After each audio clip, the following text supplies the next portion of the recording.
not good. It's not good. I think everybody at the club should be together, but it's not the reality. This on the same day that reports in Italy suggest owner Evangelos Marinakis is considering parting company with the Forest boss. Those rumours have been rubbish to talkSPORT, though. Meanwhile, talkSPORT has exclusively spoken to Morgan Gibbs-White this afternoon, who's told us issues away from the pitch prompted him to stay in the East Midlands over moving to Spurs. A really difficult period for me and my fiancée. Obviously, having my second child, but there was a few complications with all of that. And I believed in being professional, showing up every day. You'll be able to watch that in full on the talkSPORT YouTube channel. Now, Premier League action returns to talkSPORT this evening as West Ham host Chelsea. Both sides are still looking for their opening win of the campaign. Enzo Maresca's not expecting an easy ride in East London. All the Premier League games, they are tough, they are difficult. If you remember the game at home last year was a difficult game for us. They defended very well. Tomorrow I expect exactly the same. And again, the Premier League just started, so you can see that they are trying to find some solution in the same way we are doing. Kickoff's live at 8 o'clock. Phil Foden and Rodri have both been past fit for City's clash with Spurs tomorrow. This as Ruben Dias has signed a new contract with City lasting until 2029. The game at the Etihad is live and exclusive to talkSPORT tomorrow lunchtime. And Eddie Howe says he'd have rather had Alexander Isak in his squad this season than Newcastle air their dirty laundry throughout the summer. I don't think it had to be this way. It's disappointing that I'm having to sort of discuss it every press conference at length and taking away from, as I said, the football. We've got Liverpool coming up in 2 days' time, 3 days' time, and that's going to be a tougher game without having any distraction around us. He'll be without the striker for Monday's visit of Liverpool, of course the club with which he's been heavily linked this summer. Hear that one exclusively live on talkSPORT.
Welcome to it, Saturday night on the radio. This is talkSPORT and this is Fight Night. I'm Adam Catterall. Pleasure as always to be in your company. Gareth Davies alongside me, and it's action-packed. All the biggest stories from the world of combat sports coming your way throughout the course of the next few hours. The guest list is full. Dan Aziz will be in the studio with us. We'll be speaking to Liam Cameron, who's just announced his next fight coming up in November.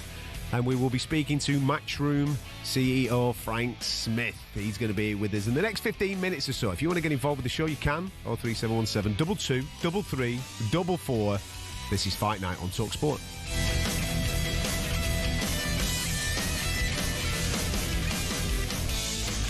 A little bit of an add-on as well. We are streaming live on the talkSPORT Boxing YouTube channel. Look at that. The studio's looking great. Gareth Davies has got a little bit of a mint. Is that mint today? Mint shirt? The colour? Good evening. Probably lime, I'd say. Lime you've gone for. Very nice, mate.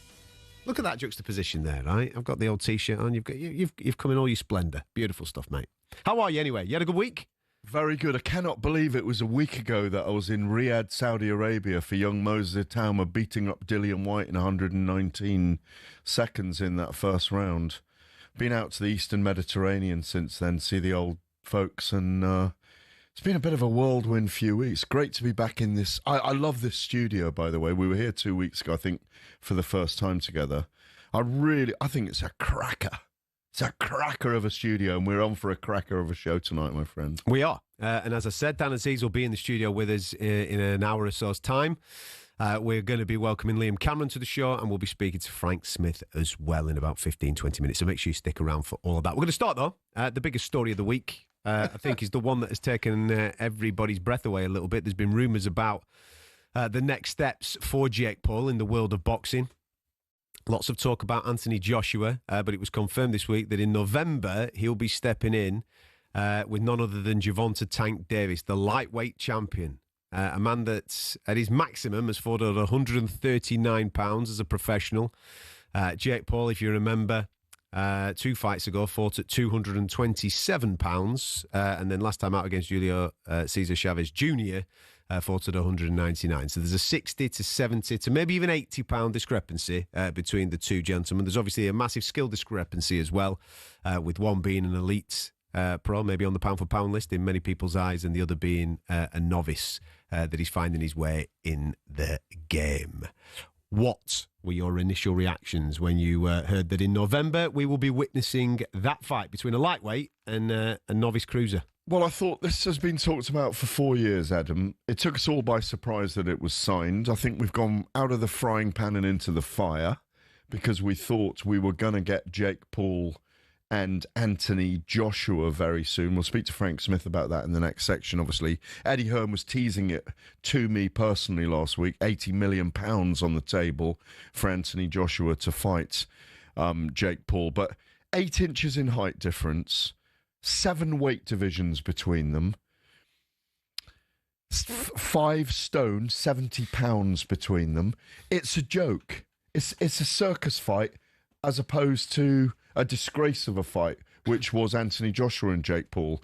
At least you feel in this, you've got quite a poor, very big one against a pound-for-pound, brilliant, unbeaten little un. And the little un who'll come up to his navel will hit him with a lot of body shots. I said in the week to Danny Kelly and Charlie Brooker that... do I mean Charlie Brooker? No, Baker. Charlie Baker. That Charlie Brooker's a different person altogether. That...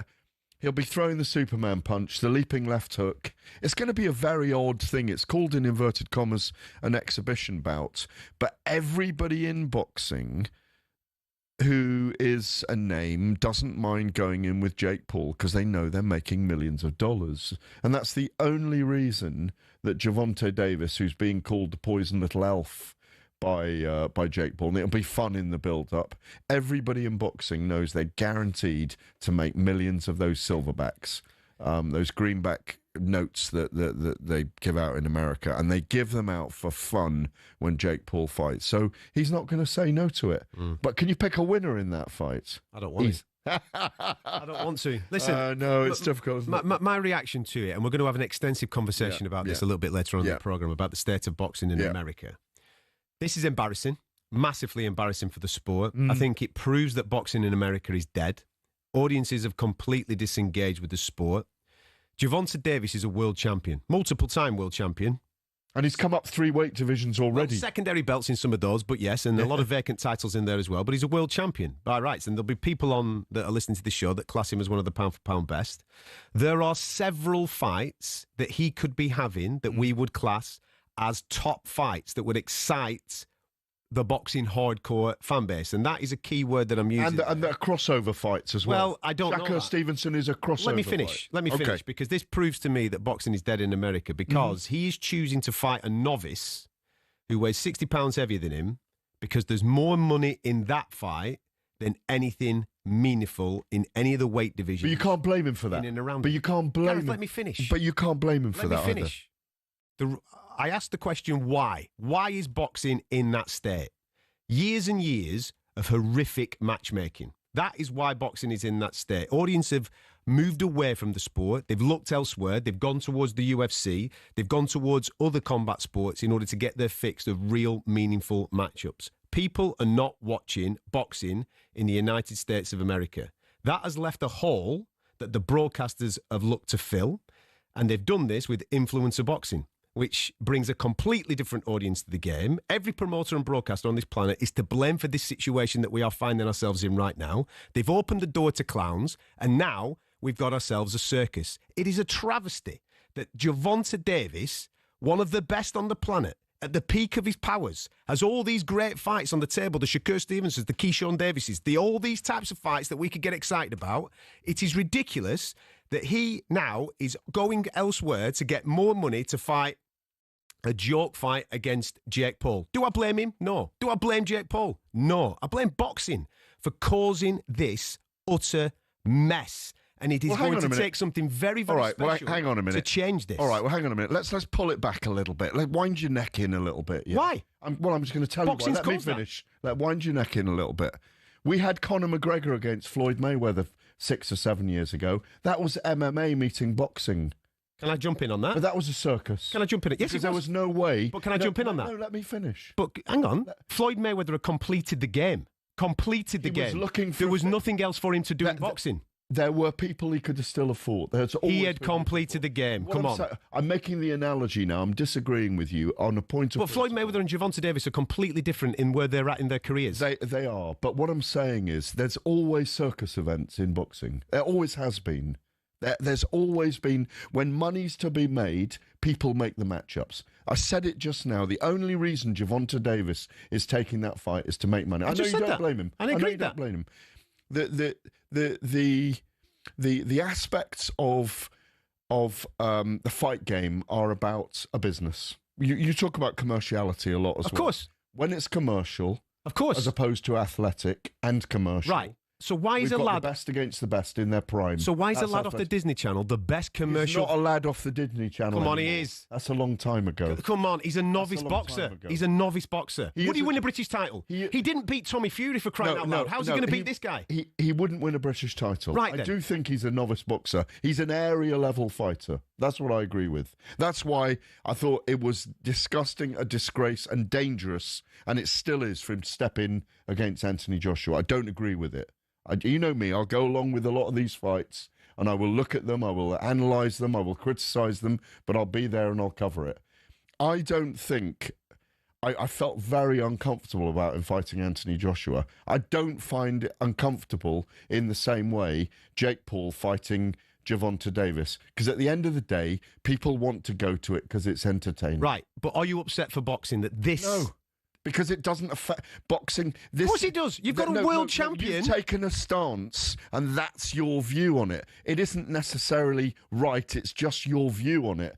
Boxing has always done this. Muhammad Ali fought Antonio Inoki, a Japanese wrestler. Okay, people weren't happy with that, but it still went ahead because they were both enormous names from their own cultures and their own sports. It will always happen, Adam. It will always make you unhappy, but it will always happen. Because this lad's wasting his time. No, he isn't. He's going to earn $40 million. But he is wasting the opportunity to go on to real greatness. Come on, he is. He could still go on to real Would you greatness. rather watch this or him against Shakur Stevenson? Well, of course I'd rather watch it. Would you rather watch this or him against Keyshawn Davis? Of course I'd rather watch that. Right then. I would rather watch Those fights can be made. But there's an audience for this, and it will go on Netflix. A different audience, like I've just explained. But that's fine. It's just a different audience. It's just an audience we don't necessarily agree with. No. I do agree with it. More eyes on the sport, I'm absolutely fine with. Absolutely fine with.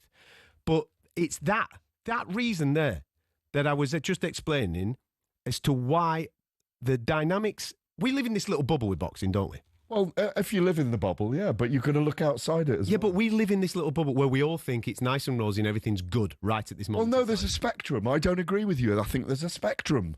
We're talking about something on the ridiculous end of the spectrum here, and I don't disagree with you that it's slightly ridiculous. But at the same time, the other spectrum is Bivol and Batabiev. It's Anthony Joshua and Tyson Fury. It's Shakur Stevenson and Gervonta Davis. That's the other side of the spectrum, the purist side. This is I don't disagree with you. It's a circus fight, and it is. But should we not be making more noise for the other side of the spectrum? Of course, but it's not up to us. Of course it is. We've got platforms here to talk about. No, but whatever you say doesn't change it. I'm not saying it does. No, but don't say it does. I'm not saying it does. I'm not saying it changes it. We can say what we want, and that's fine. So you agree with this fight? So you agree with Jake Paul and Gervonta Davis? Rather than Gervonta Davis defending his world title against someone worthy, you're agreeing with him now going off to make a boatload of cash against Jake Paul? I don't mind him doing it, no. It's up to him if he wants to do it. Because I think he'll still fight Shakur Stevenson anyway. Well, We'll speak to Frank Smith about all this next. Don't go anywhere.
Saturday night on talkSPORT, it is Fight Night Live. I'm Adam Catterall. Gareth Davies is alongside me. We're on the talkSPORT Boxing YouTube channel.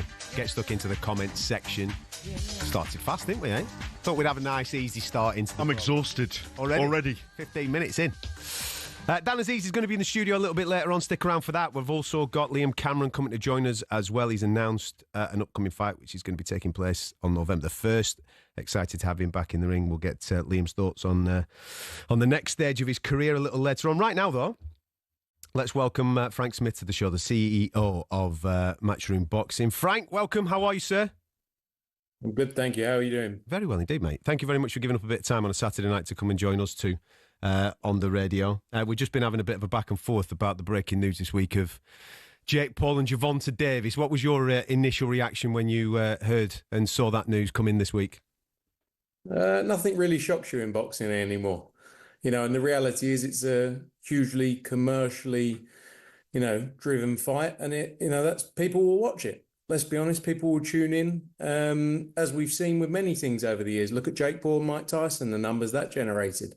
And this will be no different. People will tune in because, let's be honest, it's a bit of a freak show. But viewership is key.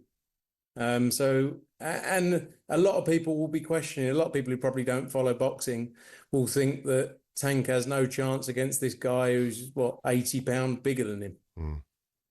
But I don't know. I've read a lot about it. It seems that the weight isn't even agreed yet, which seems to be the biggest stumbling block of the whole thing, I'd guess. Yeah, I don't think we've got weight. I don't think we've got size of gloves. We haven't got rounds. We haven't got length of rounds or anything like that. We've just got the names. Yeah, good evening, Frank. Well, we're not going to get Gervonta fighting at 200 pounds, are we? Because if he fought at 200 pounds, he'd look like he'd be round, wouldn't he? But it's an odd matchup, but they've talked about it for 4 years.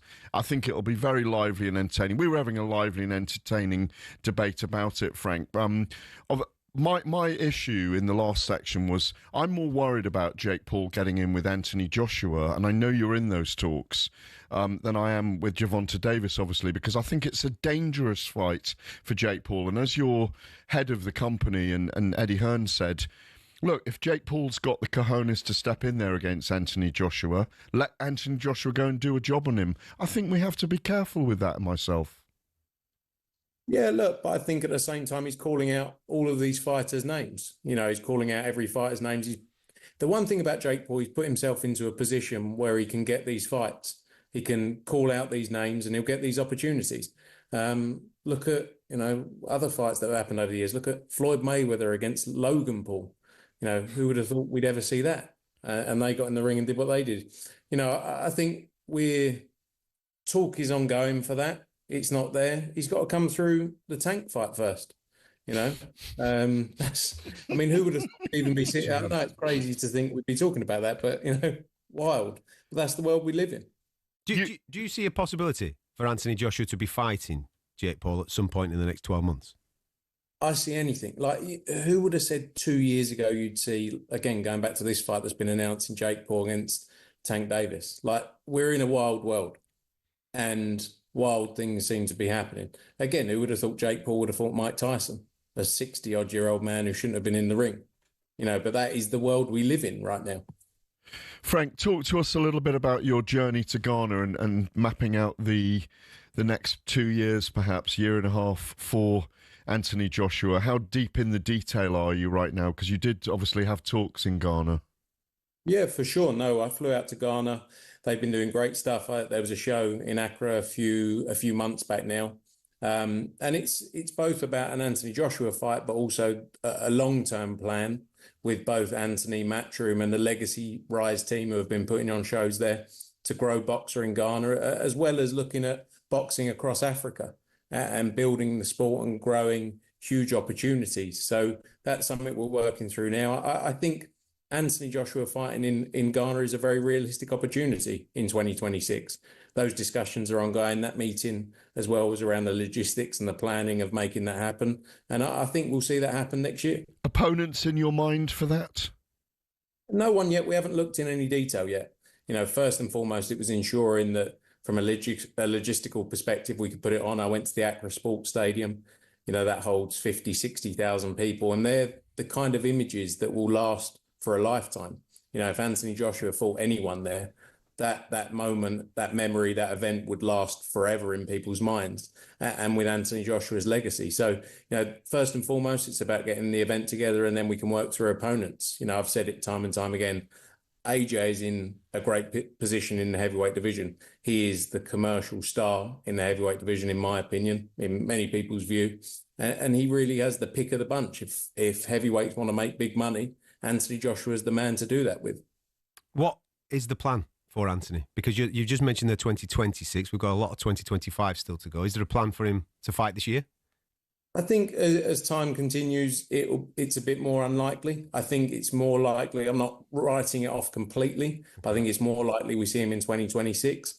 And what fights there are. Obviously, there has been a lot of talk about the Jake Paul fight. There's been a lot of talk about Tyson Fury if he comes out of retirement. Currently, he's retired, so that's not there. Mm-hmm. And then there's this opportunity in Accra as well, which we're working through. So lots of options on the table. No decisions just yet, but hopefully we'll have news soon. What's the biggest fight? Sorry, Adam. What's the biggest fight? Anthony Joshua, Jake Paul, or Anthony Joshua, Tyson Fury? Come on. People won't like the answer from a views perspective and a commercial perspective on a global scale. Anthony Joshua against Jake Paul, but from a hardcore boxing fan, obviously I don't want to hear that. Anthony Joshua, Tyson Fury is a huge fight. It's a mega fight. We've spoken about it for years. But like I said earlier, we live in a wild world now where Anthony Joshua, Jake Paul is a fight that huge numbers would be generated and huge viewership would be generated. So that is the bigger fight. Could it be a fight? Frank, let's be dead honest about it. Could it actually be a fight, or would it have to be some type of exhibition? Because we're talking about a novice in the game. Listen, he works hard. I don't want to knock him, but he works hard, but he's a novice. And then we're referring to an Olympic gold medalist who's a two-time unified heavyweight champion of the world. But there's a massive skill disparity between those two guys, isn't there? Yeah, look, I think I have to be honest. I don't think it's a fight you'd see sanctioned in the UK as a professional fight. No, in other locations around the world, you would. That's the reality of it. Look at what we've seen in the US. In certain states, has been sanctioned as a professional fight. So no, I'm not going to sit here and I don't think the British Boxing Board of Control would approve that as a fight. I agree, and they're right not to, by the way, in my view as well. Which fight do you believe will happen first? I don't know. And then you do. Yeah, you do. Come on. Neither are done. Okay. So boxing is a world where you could be 99.9% of the way there with a deal, and it doesn't get done. So, and how many times have we spoken about fights in the past, but then they don't happen? So I'd rather say nothing. Frank, listen, I know you're a proper boxing man, right? You must have some type of safety concern about making an Anthony Joshua-Jake Paul fight. I think, look, we all want to ensure the sport is as safe as possible. We're all aligned with that and putting all measures in place to ensure that. The truth is Jake Paul has put himself in a position where he can call out these fights. But you don't have to make it. No, but you don't have to do anything, do you? I mean, but the truth is, Adam, if someone said to you, and they said to me, you can do this job for a huge amount of money and it's much easier than doing this job, which one do you pick? In most walks of life, everyone's, and we're in a dangerous sport from AJ's side as well, where you want to maximize your earnings. And if someone says, mate, go and do that, and this guy, it's an easy night's work, you go, thanks very much. And we'd all do that. But Frank, Adam and I were having, it's not an argument, but we got going straight away. We didn't have a feeling out process in the first section where Adam was saying, and I don't disagree with him on this, that sometimes boxing's affected negatively because of some of these events, and it doesn't always help the sport. Yeah, I think the reality is in the world we live in now, events happen and the next day really they're forgotten about. Like, look at everything around. Again, I go back to Jake Paul against Mike Tyson. Everything before it, this shouldn't be happening. The people who were saying this shouldn't be happening, the viewership it then did, and then afterwards it's kind of forgotten about that it was ever questioned. And that's the same in everything, it seems to be now. So I don't think it has a negative impact on boxing in my view. And I actually think there's always an argument between the professional boxing side, the influencer boxing side. I think if it can bring a new audience in and we can retain that audience in boxing, then it's good for the sport of boxing. So I look at it. I look at it from both sides. As much as I've worked in boxing a long time, I also look at the commercial element and the point of growing the sport. Are you concerned about your brother-in-law, Chris Eubank Jr., making £160 in that second fight on November the 15th? And do you think he'll win this time against your guy, Conor Benn? As I did in the first fight, I won't. I'm not going to say who will win, who will lose. My job is to put on an event and a spectacle. That's what I focus on. Two guys are going to get in the ring. They're going to give it their all, and the best man's going to win. What I think and who I think is going to win is, it makes no difference. When it comes to the weight itself, I get a lot of questions about this, and people.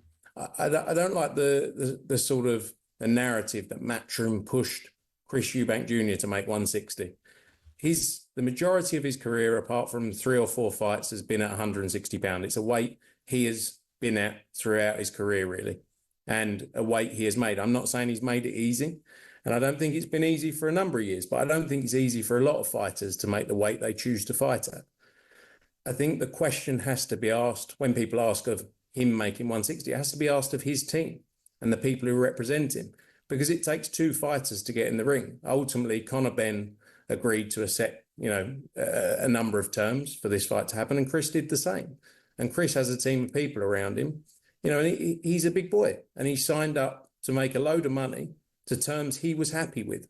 So it's not really for our side, as Conor Benn's side, or someone not in Chris's team to say he should or shouldn't be doing this, because at the end of the day, they're the people in his team who are looking after his best interests. I know it's contracted. Go on, sorry, Adam. I know it's contracted. Are you surprised that we're going again? The reason why I asked that is because I thought that both guys came out with their stock rising out of the first contest. Mm-hmm. And for me, I thought there was an opportunity there maybe for Conor to maybe go back down to 147, maybe even 154 and start to compete on that world level, because I think coming off the back of that fight, there's a lot of people now that believe that he can really achieve at that level. And for Chris maybe to be done with 160 and go to 168. So are you surprised? I know there's a lot of money on the table, and we've been talking about the commerciality of the fights, but are you surprised that we're going again?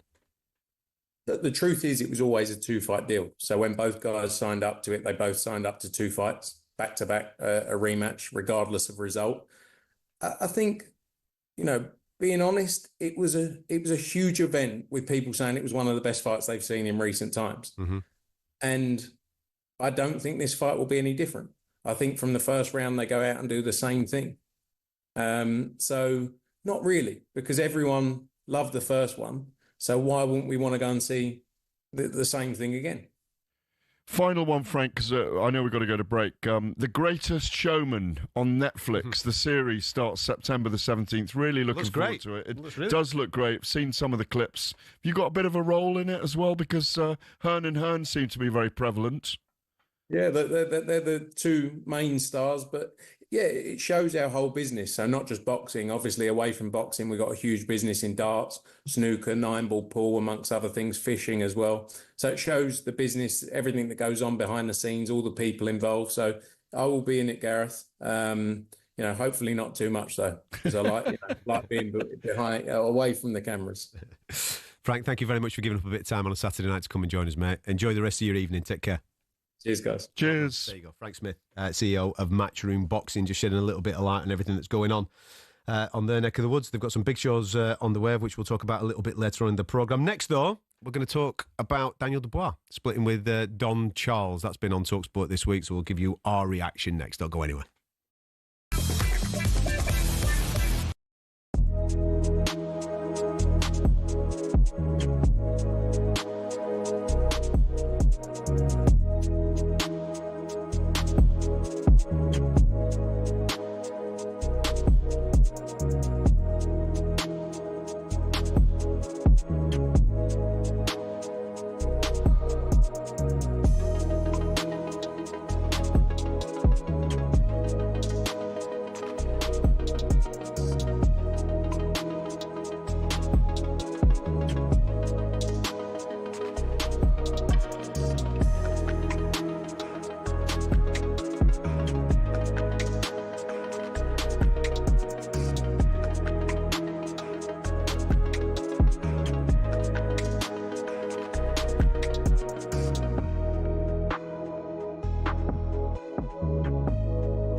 Fight Night on talkSPORT. I'm Adam Catterall, Gareth Davies with me.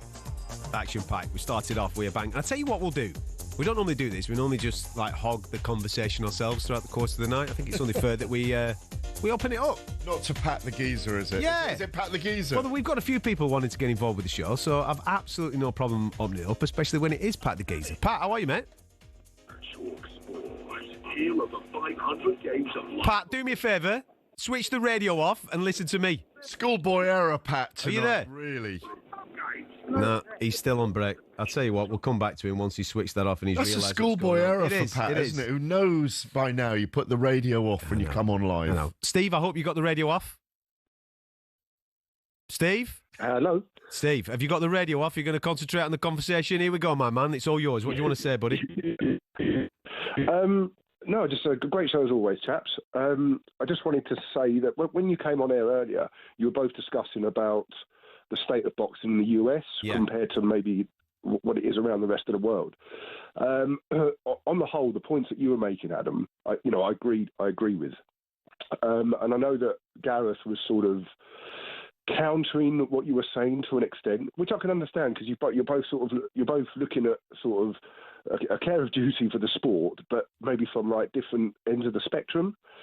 And I suppose what I want to say is that a lot of fans and a lot of media in the US, they have got a bizarrely drastic different sort of perspective and point of view of the state of boxing right now compared to the majority of the rest of the world. You know, different countries and different regions right now. And it is bizarre and it is unprecedented, especially sort of in our lifetimes.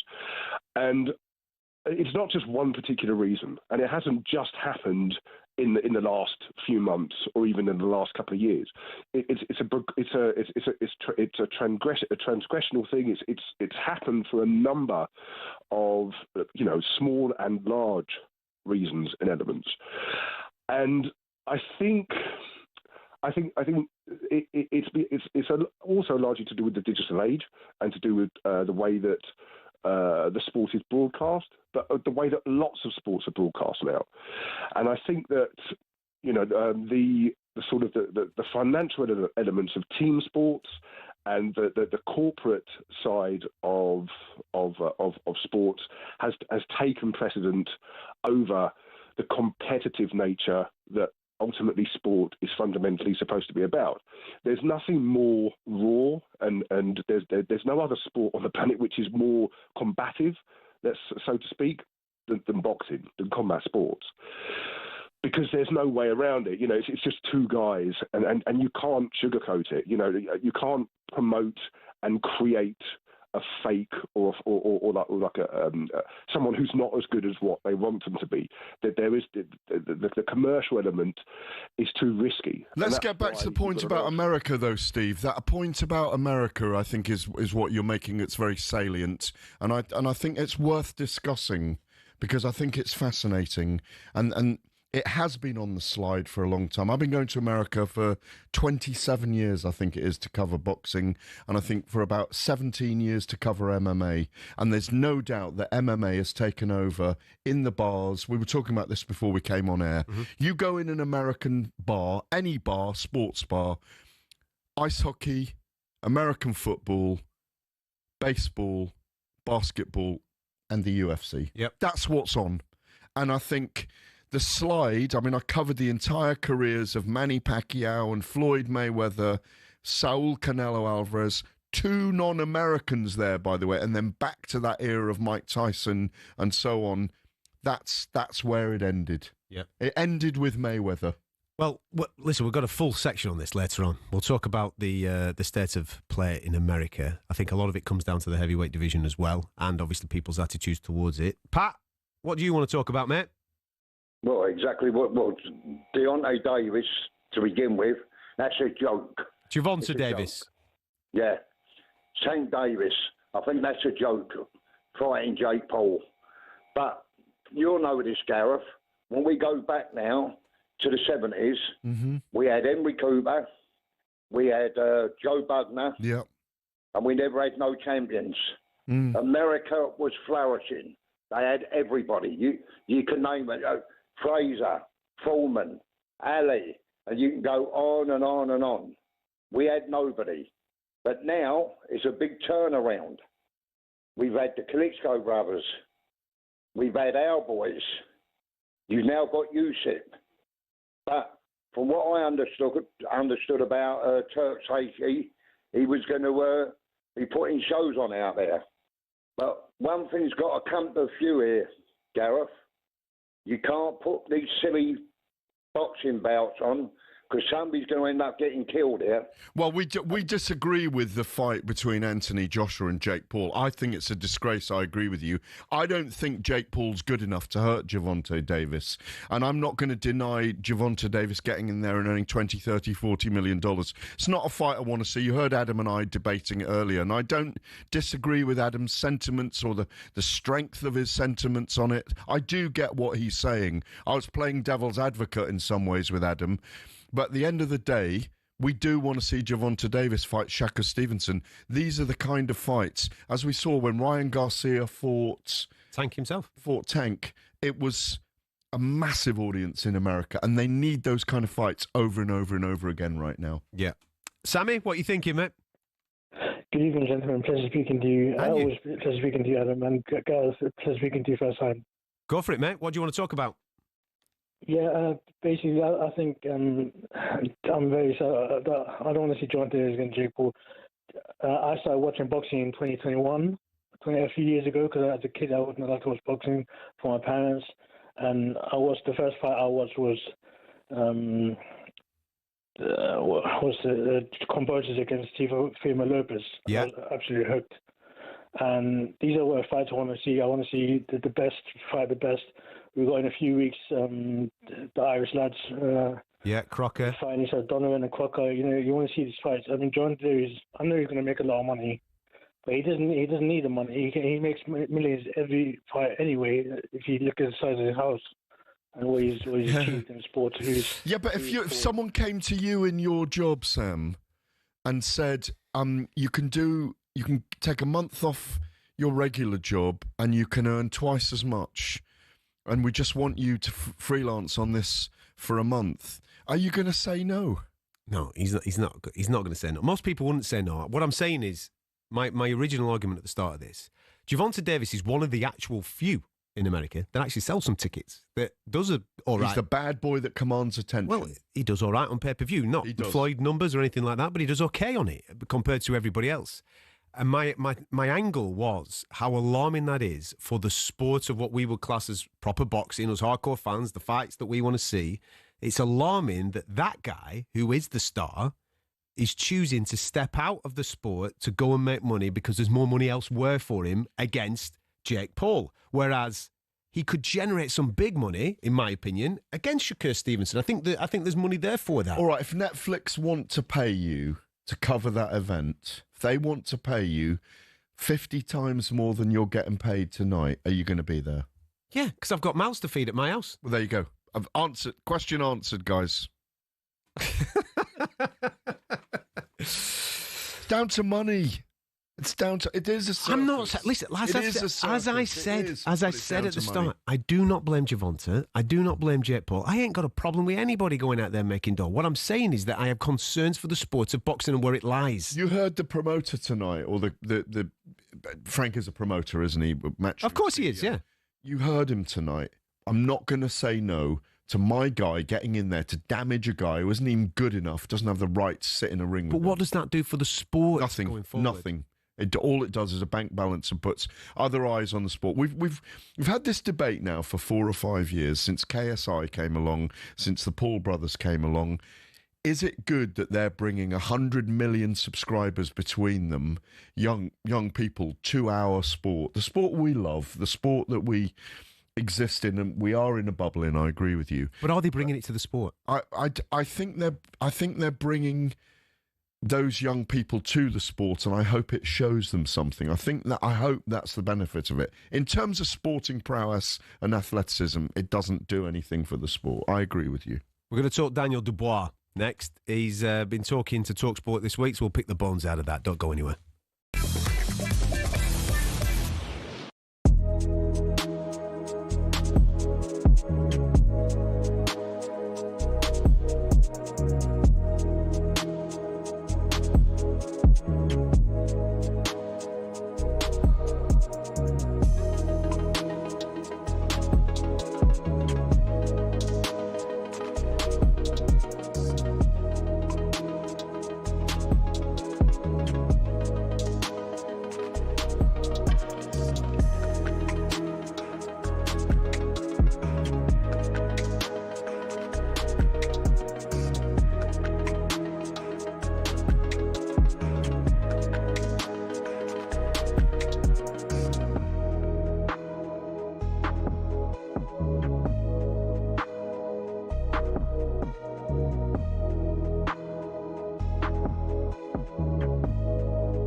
Just watching a replay of the powerful super flyweight Jack Turner, Scouser, who is knocking out everybody. He's done it again tonight. We'll give you a full debrief on that event a little bit later on.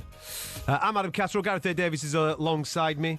This is Fight Night on talkSPORT. This week, we've had a little bit of noise, haven't we?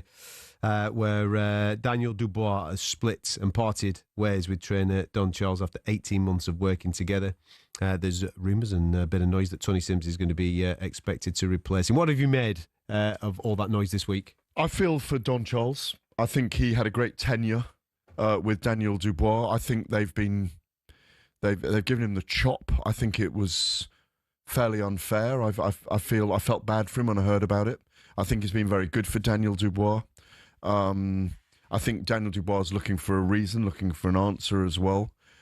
He's got the brilliant victory. Don Charles will always have that brilliant victory over Anthony Joshua at Wembley Stadium to look back on. I know it's not official, it's Tony Sims for Daniel Dubois, but again, it's a real old school trainer. He'll finesse him kindly. But the weird one for me is that he's a Queensberry fighter, and yet Tony Sims is seen as a matchroom. Well, it's Matchroom Gym, isn't it? It's a Matchroom He runs gym. the Matchroom Gym. So it's a strange one. I mean, obviously, our mate Johnny Fisher's gone there as well, so it's good for Fisher. Daniel Dubois is looking for answers. My big question to you, my friend, is will he really become a world champion again? Daniel Dubois? Yeah. Listen, politics in this game, you've got 4 belts. I'm sure that certain things will get fragmented at certain points and an opportunity will arise for him. He's got plenty of time on his side. I would probably edge towards the answer of yes, that he will probably pick something up at some point. All right, let's play fantasy title fights then.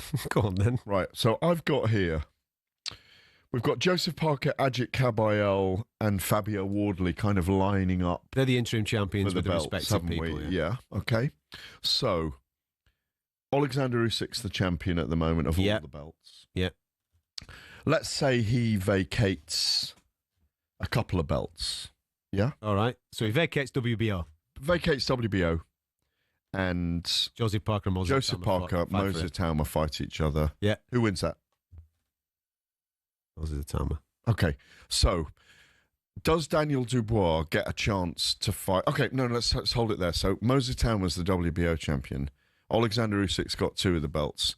Ajit Kabayel fights for the WBC. And he wins it. And who does he fight? Probably fight Lawrence Okoli. Lawrence Okoli. So he wins it. Yeah. Fabio Wardley. Yeah. Who does he fight? Well, he's the WBA interim. So does he fight Alexander Usyk? What happens? Well, I would say I would put him in with something like a Kubrat Pulev or something like that, or a Michael Hunter or someone like that. So he's got a belt. So along comes Daniel Dubois. Yeah. Right, he's going to have to fight a big name next. Out of these top 10, and Moses Tama's at 10, but he's just beaten Joseph Parker. He's trying to cause trouble. No. Right, go on. No. Go on. I'll go through this. Right. Does Daniel Dubois beat Fabio Wardley? I think it's a fantastic fight. I think it's a shootout. Okay. It's a shootout. That's a 50-50 fight for me, and that's no disrespect to either man. There's a big fight out there for him with Anthony Joshua if Joshua wants a rematch. Yeah. Does he beat Joshua a second time? I don't see why not. Okay. That's not for a world title, so you're wrong. He doesn't win a world title there. Okay. Then Daniel Dubois steps in against Ajit Kabayel. Yeah. Does he beat him? No. I really rate Kabayel. I think he's been one of the stars of these Riyadh season fight cards. I think he's worked to the body. He's a very different type of heavyweight, is Ajit Kabayel, and I rate him very highly, and I think he would beat Daniel Dubois, yes. Okay. He's not going to fight Usyk for a third time. No. So that's out. He's not going to fight Tyson Fury. That ain't going to happen. Okay. So then Joseph Parker's lost to Moses Tama, according to you, yeah? So only just. No, it's fine. It's not a problem. This is a hypothetical make-believe fight, I agree with you on that pick, by the way. Okay. Much as I love Joseph Parker, and we're both close to him whenever he's a great man. Yeah. So Dubois gets a fight with Joseph Parker, because I want to see it. Well, And the winner of that gets a shot at the world title. Yeah. Okay. So who wins that one? Joseph Parker. Okay. So, I picked Joseph Parker when that fight was made. Right. So Daniel Dubois has beaten Anthony Joshua, but he hasn't won a world title. And he's lost to all the others there. But maybe beats Fabio Wardley. He's still in his 20s, mate. But he's 27. Right. There's 10 years in him. He's not going to fight for 10 more. Give me 8 years I then. don't want him to fight for 10 more. Why not? Because he's going to be wealthy. How old's Usyk? Usyk's 37, 38, isn't he? So there's 10 years left in Daniel Dubois. When did he turn pro? Yeah, but he's had a long, extensive amateur career. 350 amateur fights. Right. So he still hasn't won a world title again yet. We're playing. Daniel Dubois will pick something up at some point. Pick something up at some point is. We're not talking interims here, my friend. No, he'll pick up like a title that's become vacant or something like that. You haven't got him winning a title yet. I haven't got him beating. He's in great fights. Don't get me wrong. I haven't got him beating Moses Tama. I haven't got him beating Joseph Parker. I haven't got him beating Alexander Usyk. I haven't got him beating Ajit Kabayel. He's what you're asking me. But you think he may beat Fabio Wardley? I've got him in a 50-50 with Fabio Wardley. And if he has those 6 fights, he's earned another 12 million anyway. Right. Okay? Good on him. So then he steps in. Yeah. We haven't mentioned it yet. Against Moses Tama, what happens? Moses Tama would beat him. And how does he beat him? He'd stop him. Okay, right. So, in your playbook, I'm going to get some absolute pelters on quite my right, text and quite message right later on. too, and quite right. There's going to be some promoters on me later on. There'll be. Well, you won't get Don Charles on your back anymore. Don's never been on my back. He's been sat. He's always been cool with me. He's been cool. Go on, carry on. So, in your book, yeah, he doesn't win a world title, and he has. Hang on, no, you can't say that. You've just said those particular fights, and I've said yes, those particular fights, if they are made now, 12 months, 36 months. We're talking about a young man to try and win a world title. He's a young man. He won't fight for 10 more years. When was Joseph Parker last world champion? 2015, I think. Right then. And now he's back in the mix for a world championship, so it's possible to do it in 10 years' Joe was time. 22 then, I think. Daniel Dubois is a young boy. He's 27. Mate, for heavyweights, that's young. Yeah, he has got at least 8 years in him. Maybe if he wants to carry on right, that long. Right. So, in my opinion, in the next 8 years, if you're asking me in the next 8 years, does Daniel Dubois pick up some version of a world title? The answer is yes. I don't think Moses Tama will be around 10 years. He might not be. He might be doing movies by that point, mate. He might have clocked this game and cleared off. Well, listen, he could net 200 million in the next 4 years and be gone. Maybe. And good for him if he does. Absolutely. Yeah. Absolutely. What did we conclude from that hypothetical conversation that you just created? The question was, does Daniel Dubois win a world title? I say yes. Before the end of his career, he becomes a two-time champion. Well, in my view... What are you saying? In my view, I think he beats one of those guys. He beats a Kabayel or he beats a Parker because the thing is with Daniel, and this is where I think people are very harsh on him after the Usyk defeat and on the gathering, because there was a gathering before he beat up Anthony Joshua. He's an on-top fighter. When he's having a good night, he's dangerous as hell. When he's having a bad night, he gives it up and he comes to fight another day. And he's made that way. And in one of those 6-7 fights we mentioned there, he'll have his night. And I think he will win a world title again. One thing that I will say regarding this change of trainer, and listen, it's his career. He's got to make the right decisions for himself. Whatever is right for him, I absolutely support. At the end of the day, you regret after decisions that you don't make, don't you, rather than the ones that you do. If he's feeling that he needs to make a change, make the change. So that's what he's doing. And hopefully he picks the right guy and they can gel together and they can go on to do some fantastic things. One thing that I will say, the person that he picks has to be the person that is speaking in the corner. The only person that is speaking in the corner. That'll never happen. I'm just giving you my opinion. That'll never happen. It was an absolute circus in that corner against Alexander Usyk. It needs to be one singer, one song, one message for him to deliver what is required. Well, if it's going to be one voice, it's going to have to be his father Stan, because he looks to his father Stan all the time, and they have a special relationship. Now, whatever he goes through, whatever he is as a person, whatever he is as a man, he has a very, very, very close bond to his father, a type of scaffolding that maybe we don't understand. I understand the father-son bond, of course I do. No, but theirs is very, very different. Theirs is different. I think Daniel is so close and tied in with his father that that'll never change. And I think that's something that maybe Tony Sims is going to have to work with as well. I don't disagree with you again that there should just be one voice. But Stan is so influential with him. I don't think that'll ever change, Adam. In the next half an hour, we're going to be speaking to Liam Cameron. And Dan Aziz is going to be in this studio. Don't be going anywhere.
We start with an interesting admission from Nuno Espirito Santo this afternoon. Yeah, it's not so close. It's not on a daily basis. So, yeah. Is that a good thing, though? Or? No, it's not good. It's not good. I think everybody at the club should be together, but it's not the reality. This on the same day that reports in Italy suggest owner Evangelos Marinakis is considering parting company with the Forest boss. Those rumours have been rubbish to talkSPORT, though. Meanwhile, talkSPORT has exclusively spoken to Morgan Gibbs-White this afternoon, who's told us issues away from the pitch prompted him to stay in the East Midlands over moving to Spurs. A really difficult period for me and my fiancée. Obviously, having my second child, but there was a few complications with all of that. And I believed in being professional, showing up every day. You'll be able to watch that in full on the talkSPORT YouTube channel. Now, Premier League action returns to talkSPORT this evening as West Ham host Chelsea. Both sides are still looking for their opening win of the campaign. Enzo Maresca's not expecting an easy ride in East London. All the Premier League games, they are tough, they are difficult. If you remember the game at home last year was a difficult game for us. They defended very well. Tomorrow I expect exactly the same. And again, the Premier League just started, so you can see that they are trying to find some solution in the same way we are doing. Kickoff's live at 8 o'clock. Phil Foden and Rodri have both been past fit for City's clash with Spurs tomorrow. This as Ruben Dias has signed a new contract with City lasting until 2029. The game at the Etihad is live and exclusive to talkSPORT tomorrow lunchtime. And Eddie Howe says he'd have rather had Alexander Isak in his squad this season than Newcastle air their dirty laundry throughout the summer. I don't think it had to be this way. It's disappointing that I'm having to sort of discuss it every press conference at length and taking away from, as I said, the football. We've got Liverpool coming up in 2 days' time, 3 days' time, and that's going to be a tougher game without having any distraction around us. He'll be without the striker for Monday's visit of Liverpool, of course the club with which he's been heavily linked this summer. Hear that one exclusively live on talkSPORT.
It's Fight Night on talkSPORT. It's Saturday evening. I'm Adam Catterall, Gareth Davies alongside me. Liam Cameron's on the show in 15 minutes. Dan Aziz will be in the studio as well, and you're more than welcome to come and join us. Telephone number is 03717 223344. We are streaming live on the talkSPORT Boxing YouTube channel. We will keep you up to date as well with the main event tonight between Rafferty and Chamberlain, about to get underway. Thomas Trabby just introducing both fighters to the ring, so we'll keep you up to date with that over the next half an hour or so. Right now, though, we haven't had a debrief, have we, on Moses Tama? And only a week ago. And his demolition job of Dillian Whyte. Main takeaways for you? Well, that this kid is very, very special, regardless of the age at 37 of Dillian Whyte. Moses Tama is, I've called him the takeover for 2 years to his face. As a kind of a watchword with him, and I really do think he is the takeover. He's ready for anything and anyone. The things I hear behind the scenes about all those sparring sessions from the age of 15 onwards for the last 5 years with all the top heavyweights in the world, they're not lies. There's something very, very special about him, and it was a privilege and a pleasure to be there last week. Precision, patience, power. He's a lefty, or a converted lefty. Like Bruce Lee was. I just think he's got it all ahead of him. What they got to do is get rounds in the bank for him and match him carefully. I think we've got a superstar on our hands, Adam. You? Absolutely. Tyson Fury thinks we've got a superstar on our hands as well, because he's been speaking this week. He took to his own social media, and this is what he had to say about Moses Tama. I keep getting asked about young Moses Tama fighting Alexander Usyk and fighting other big names. And my opinion is not someone who don't know boxing. My opinion is someone who has been there and won every single belt, won everything there is to win in boxing, and done very well. Boxing is a young man's game. Like I told Vladimir Klitschko when he was 37, boxing's a young man's game and he waits for nobody. So here's the opinion, you've heard it here first. Moses Tama will wreck all them old men out of the division. Usyk, AJ, Miller, whoever there is who's old, Zhang, whoever else there is, Luis Ortiz, all these big names of the past are all a spent force. And even the world champion now, if they took my belts and give them to Usyk, Moses will wreck him, because he's a young man versus an old man. An old man can't mess with young men. How old's Tyson Fury? 37 coming up, isn't he? Is he? He's in and around AJ's age, and he's mentioned he's an AJ. old man as well. What's he basically saying? He's admitting that Moses Tama beats him as well. Moses Tama, Tyson Fury is tacitly admitting that he is one of the old men of the division right now, and that Moses will beat him as well. And I hear that they have life and death when they spar. And I also hear that when he spars people like Daniel Dubois, I can't lay a glove on him. The kid is special, Adam. I'm not denying that. No. Listen, the eye test is there. I think loads of people will obviously look at the level of opponent that we've seen in a professional ring with him, and they will say that he needs this and he needs that. But you can just see with your eyes just how special and how talented the young man is. Last week's demolition of Dillian Whyte came as absolutely no surprise. I said that the only surprise would be if Dillian Whyte won that fight. To taking him out in round 1 didn't come as a massive surprise. And when you actually look at the way that he takes him out in round 1, it's super exciting because it's not. We've had these prodigious talents come through, and they've been exciting, blowing people away. And when you look at their finishes, it's very just super aggressive with the finish and bowling their opponent over and blowing them all away, and everybody gets excited. We're on the edge of our seat. Look at the way he did that last week. He is always in the position to be defensively sound when he's attacking. The shot selection was sensational. One to the body, opens him up, comes over the top.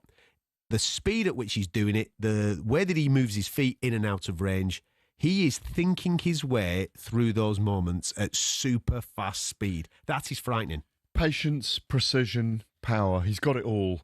And he's got the poise, he's got the presence, he's got everything that he needs to take him to the very top level. Now, Mike Tyson took 28 fights, 74 rounds before he beat Trevor Berbick and won a world title. Moses had 13 fights and 26 rounds. The only thing he's missing, and you know this yourself as well, is rounds in the bank. That's the only thing that everyone around him, Francis Warren, Frank Warren, Ben Davison, his entire team, they just know he needs the rounds in experience. But he won't get them. He'll be in a world title fight within 2 or 3 fights. I don't think there's much doubt about that. Yeah, I think the most impressive thing, as well as obviously the eye test when he's in the ring, we had him on this show maybe about 12, 18 months ago, didn't we? He came in the studio, he sat down, and I was impressed with him that night with just how stoic and how calm and how well he answers questions. He questions your questions. Yeah, That's what I like about him. Radar. He's got the radar. I like the way that he talks. I watched him obviously I wasn't on the ground last week when you were there, but I watched him do his interviews and I thought he's handling this big fight week so well. Yeah. It came like he was born to be there. He dealt with the moment. The weight in the ring, going first. The way that he was interviewed after the fight as well, when obviously the Usyk questions are put his way, he said, listen, Parker and Ajit Kabiel are ahead of me. They deserve the shot. But if you want to throw it on me, I'll take the fight. And I thought to myself, that's a really mature, for a young lad, a really mature way of answering that question. And the way I talk about him, and I felt it for a while, I was there at the first lunch with Francis Warren and the Noakes brothers when we went to Mayfair. I met him 2.5 years ago and he was turning pro. Every single stage, I went to see him in Bromley in January in the gym. And Francis was saying, honestly, Francis Warren, I honestly think we've got the potential, a Maradona of football. I know these are big things to say, but I think the comparisons with Mike Tyson, he's a different character. He fights in a different way, but the comparisons about the youth that he has on his side. Luke Littler, world champion in darts at 17. Emma Raducanu, qualifier, winning the US Open at 18. These are the right comparisons. Wayne Rooney, 17, playing for England. I agree. But they were able to do that, and they could lose the next game or the next match they were in, and it wasn't going to affect their career extravagantly. With him, the gate's closed now. He's only going to be in big fights from here, unless they say, right, you're going to fight Jarrell Miller because he can get some rounds in the bank. You're going to fight Filip Hrgovic because that's a good test. You're going to fight Justice Hooney because he can box. We're going to fight Jermaine Franklin, obviously, who's now in a bout, isn't he? Yes. He's signed with... I can't remember which one it is. I did see his name on something. We were talking about earlier even. He might be on the undercard of this Canelo thing. I'll come back to that in a minute. He is. He's on the undercard of the Canelo fight against Ivan Ditchko. Right. That in a way, Moses needs not a gut check, but he needs to go into a fight and have 5 or 6 rounds where he's actually got to box and work a few things out and get tagged a couple of times and then you'd say, yeah, put him in then. He's ready. He wants to. He's ready for anyone. And between the lines last week, as you rightly say about his comments towards the questions that Adi asked him about, Adi Oladipo asked him about Alexander Usyk, he's got a little grin on his face, really, because he would go in against him right now. Yeah, and that's what you want. Exactly. That's tinge of arrogance. Yeah, that's what you want from him. That's what makes the very best sports people. He is a very, very special talent. I think he is going to go right to the top, and he's going to... The only thing that's going to defeat him is himself. If he stays focused, if he keeps working hard, if he keeps listening and doing what he's doing, he's going to dominate for a long time because there's nothing out there that I look at and think that can compete with him. Yeah, but it's heavyweight boxing, so he could lose. And again, you go back to the comparison with Mike Tyson. Fight 28, he wins the world title. 3 fights later, he beats Tony Tucker and he's undisputed. He goes 9 fights from that 28th fight onwards, and suddenly, over 4 years, he's become this global figure. Then he runs into Buster Douglas, a 42-1 underdog in Tokyo in February 1990, and the bubble bursts. That's what they have to be careful with him, because fame. Can you deal with fame? Yeah, can you deal with the fame things that come with it? And a loss, because... Yeah, but Mike Tyson only because of the fame. Mate, he was out all week in Japan doing whatever he was doing, wasn't he? But we look, over the period of time that I've been involved in combat sports, I mentioned these biggest names: Ronda Rousey, Conor McGregor, Manny Pacquiao, Floyd Mayweather, Tyson Fury, Anthony Joshua.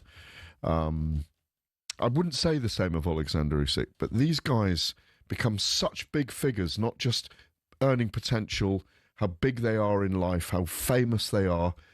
Their lives are changed irrevocably, and there's no coming back. Yeah. And so it does change them, whether they like it or not. They're different. They don't need the media. They don't need the projection anymore.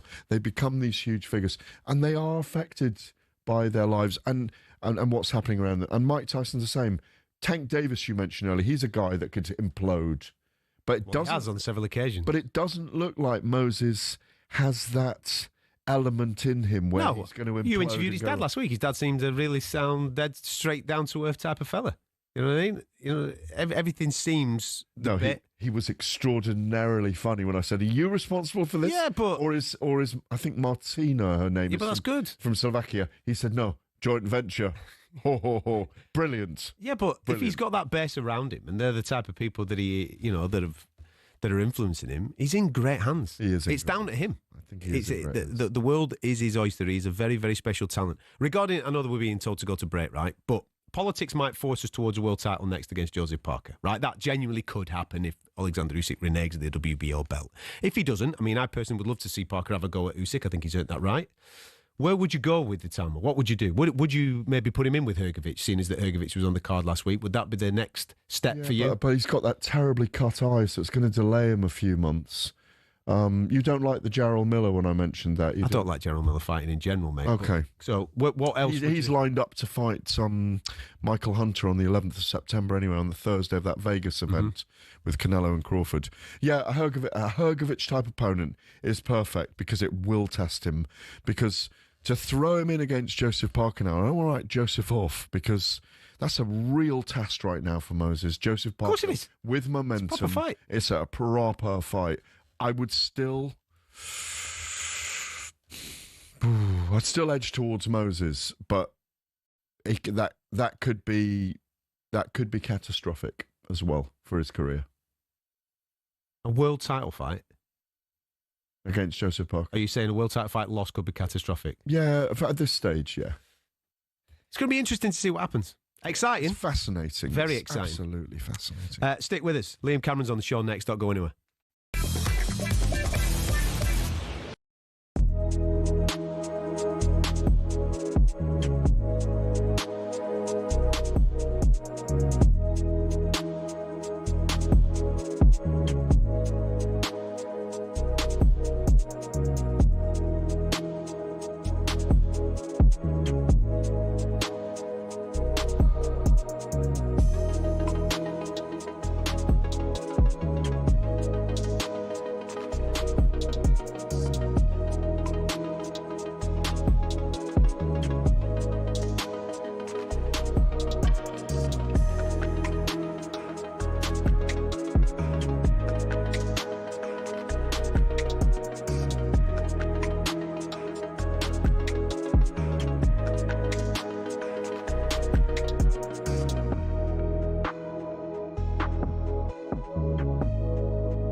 This is Fight Night on talkSPORT. I'm Adam Catterall. Gareth Davies is alongside me. We are on the talkSPORT Boxing YouTube channel. Dan Aziz is going to be in the studio in a minute, but right now, joining us via the power of the internet, this man has announced the fight in the last 24 hours, which is good to know. Liam Cameron, welcome to the show, mate. How are you? Good, how are you? Thanks for having me on. No, thank you very much for giving up some time on a Saturday night. You know what I mean? I know that time's precious and you've got plenty of better things to be doing than speaking to us too, but we appreciate it, mate. Thank you. No worries. November the 1st, that's when we're going to be seeing you back in the ring. You must be delighted to have a date and a bit of focus to work towards, mate. Yeah, I'm buzzing, to be fair. It's been a long time. Since the last fight, near enough every day I've trained to get better. And yeah, that's all I can do, really. There were chats, right? Before we get into the nuances of what the next stage of your career is going to look like, I remember off the back of the second Whittaker fight, there were loads of little bits of interviews there. I was just keeping up to date with you, see what was going on in your life, and obviously some great things have happened. But from a fighting point of view, you were talking maybe the possibility of misfits and the possibility of this and the possibility of that. Were there any seriousness in any of that? Because you've always come across as quite a serious guy that wants to achieve good things, obviously make a few quid, but achieve good things in the world of boxing. Were there any seriousness in going down a different route? Well, I called that Darren Tiller, and I think he's a Ty Mitchell. I think they're the best fighter they've got. They didn't materialise. That Mams Taylor said, "Oh, we want to make these fights." And they just never happened. I think it's just all talk. I know they'd fight me. Darren's a tough guy, do you know what I mean? But I'm all wrong for people because they can fight influencers. Why fight me when they can get paid the same money? That's a fair point. So there's never really any seriousness in there from your point of view? Nah, do you want me to go down next show and like sit ringside? But I'm not bothered. I'm not into it. I don't really go to boxing shows. I'm quite happy here. So November the 1st then, I haven't seen an announcement of an opponent. Do you know one? You don't have to announce it or anything, but have you got something in mind? So I had one. Lee said, "Look, you're fighting this guy." He's been asking Lee to get in management a fight. So yeah. I took fight. Day later, he's retired, so we're getting a new one. Not saying he's done it because of me, but hearing people, don't I? But yeah, that happened. So I think the guy I'm fighting is tough, durable, should give me rounds, but I've got a strength and conditioner and a dietitian. I'm in amazing shape, 10-week out. And yeah, I can put money into my career now. Liam, it feels like another day. It sounds weird me saying this, right? Because you've fought every man and his dog. You've had a real roller coaster of a journey in boxing, but it feels like a brand spanking new fresh start. This, like all the things that you've just mentioned there, this feels like a debut again in November. All-timer debut in it after a loss. But like Lee said to me, "Look, we threw you to Wolves. We needed to get you opportunities come, and I'm not one to say no. We took gambles with Lyndon Arthur and Ben. I did amazing in first two fights. Second one, not so good. It's heartbreaking. I took it well, but I didn't in a way. I would that weren't a true character of me, and I want to prove to everyone I've got so much left. I've not even been back boxing 2 years. Yeah. It's August 2 years ago, isn't it? Since you got your licence back. That blooming heck, mate. It's an amazing ride in that 2 year period. Oh, amazing! I can remember the first time asking my trainer, Pierce, "Do you think I'll be able to make 20 grand to put a deposit down on an house?" Wow, brilliant! We went, "We'll have a good go at it," but like, I've bypassed that now. I've just bought my house outright. Boxing is an amazing thing. Lee Eaton, the best manager in the world. Can I take you back to Easter Sunday when we were there in Birmingham with you? And obviously, Lee Eaton nearly beat me up on the night. No, he didn't quite. That's unfair to say that. What he did was he leapt between you and I when I had my talkSPORT microphone. I was trying to speak to you on the way out. Purely, it was bad timing on my part, I'll admit at the time, because Lee was unhappy about that. He didn't want me to speak to you because you'd just been hurt in the ring. But I had tried to speak to you. Talk to us. I haven't had a chance to really speak to you. Talk to us about the ending of that fight. Were you unhappy about the way that it would stop, Liam? First of all, I want to wish Ben all the best in his career. I hope he becomes world champion and there's no bad feelings towards him. I remember getting clipped, having me guard up, seeing the shots he were coming at me. Then I just saw ref call it and I'm like, wow. It's not that. It's like the people, I sell like 60, 70,000 pounds worth of tickets. At least let me go out on my shield. Do you know what I mean? So you were unhappy about the way it was stopped then? Looking back, yeah, but like, I'm not the kind of person what's going to come on and say, yeah, it were bad, it were this, that. I just took it on chin. People like said to me after the fight, oh, he's too happy to lose. You got to realise where I've come from. Yeah. I didn't have a penny. So like, I knew my future was secure, win, lose, or draw. And I know that sounds bad. I wanted to win. I was so confident I was going to beat him. I didn't have that fear factor and I didn't care about his power. And that cost me the first fight. I've been confident. Cost me big time. Yeah, but I think you're being self-deprecating there, but one of the reasons that we love having you on the show and we've loved telling the narrative of your story alongside you over the last few years, and you've been on several times with us, is that you are the epitome of what boxing can take away from you and then give back to you as it has. And as you've talked about already tonight, that it's about how you project yourself and what you can earn from this, because it's not going to last forever. And I really, truly hope you buy your own house and 4 rentals and open a gym where you are, and that you're made there for life so that you can tell that story to everyone who steps through those doors. Yeah, it's like never give up.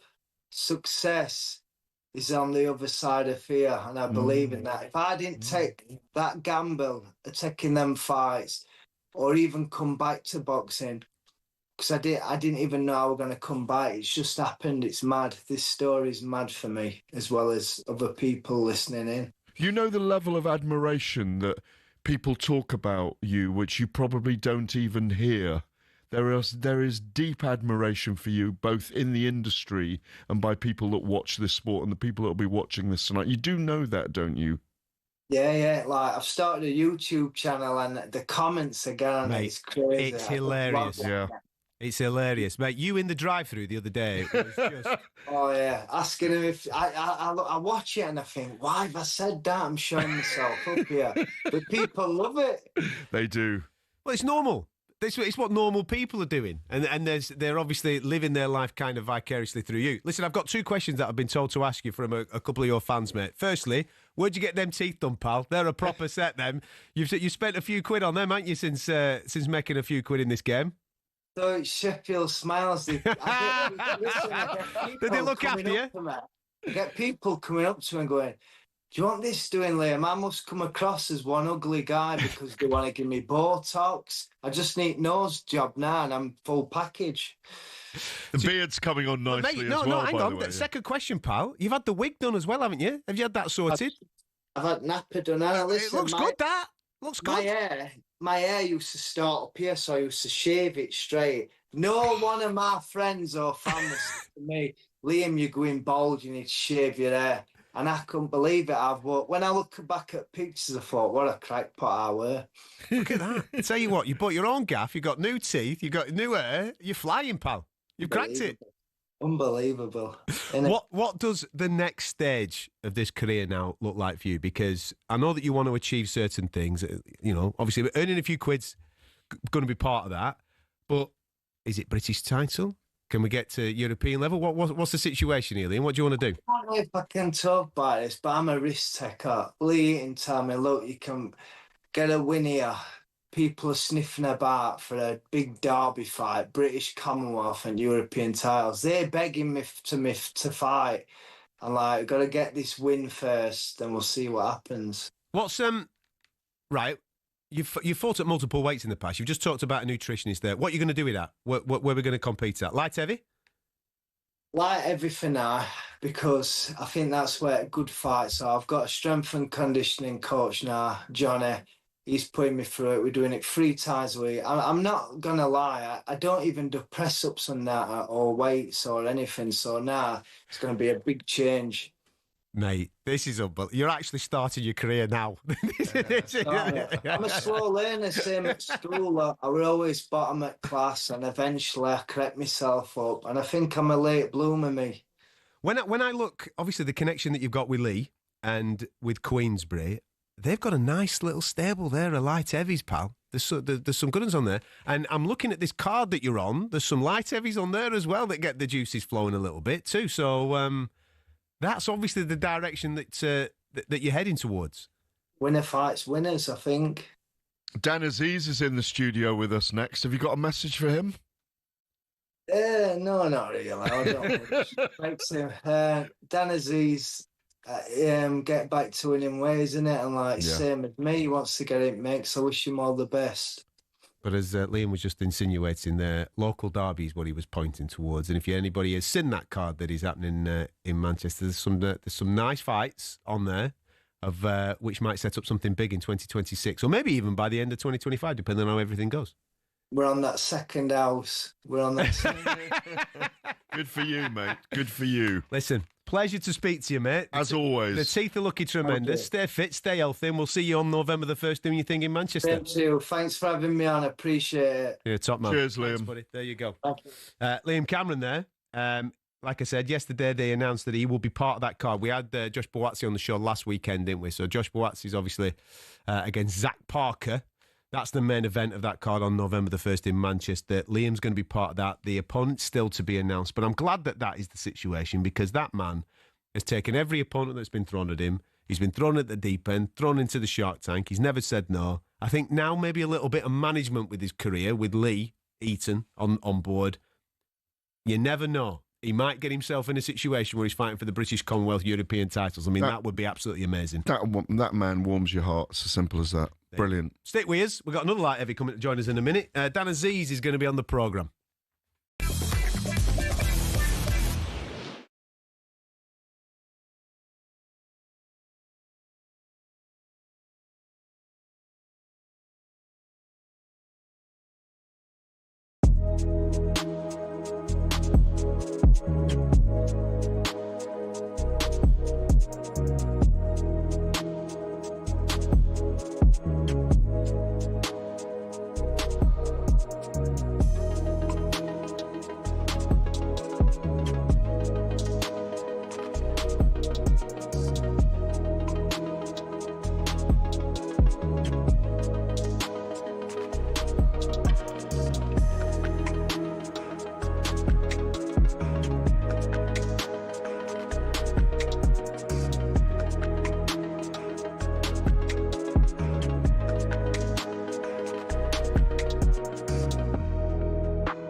It's Fight Night on talkSPORT. I'm Adam Catterall. Gareth Davies is alongside me.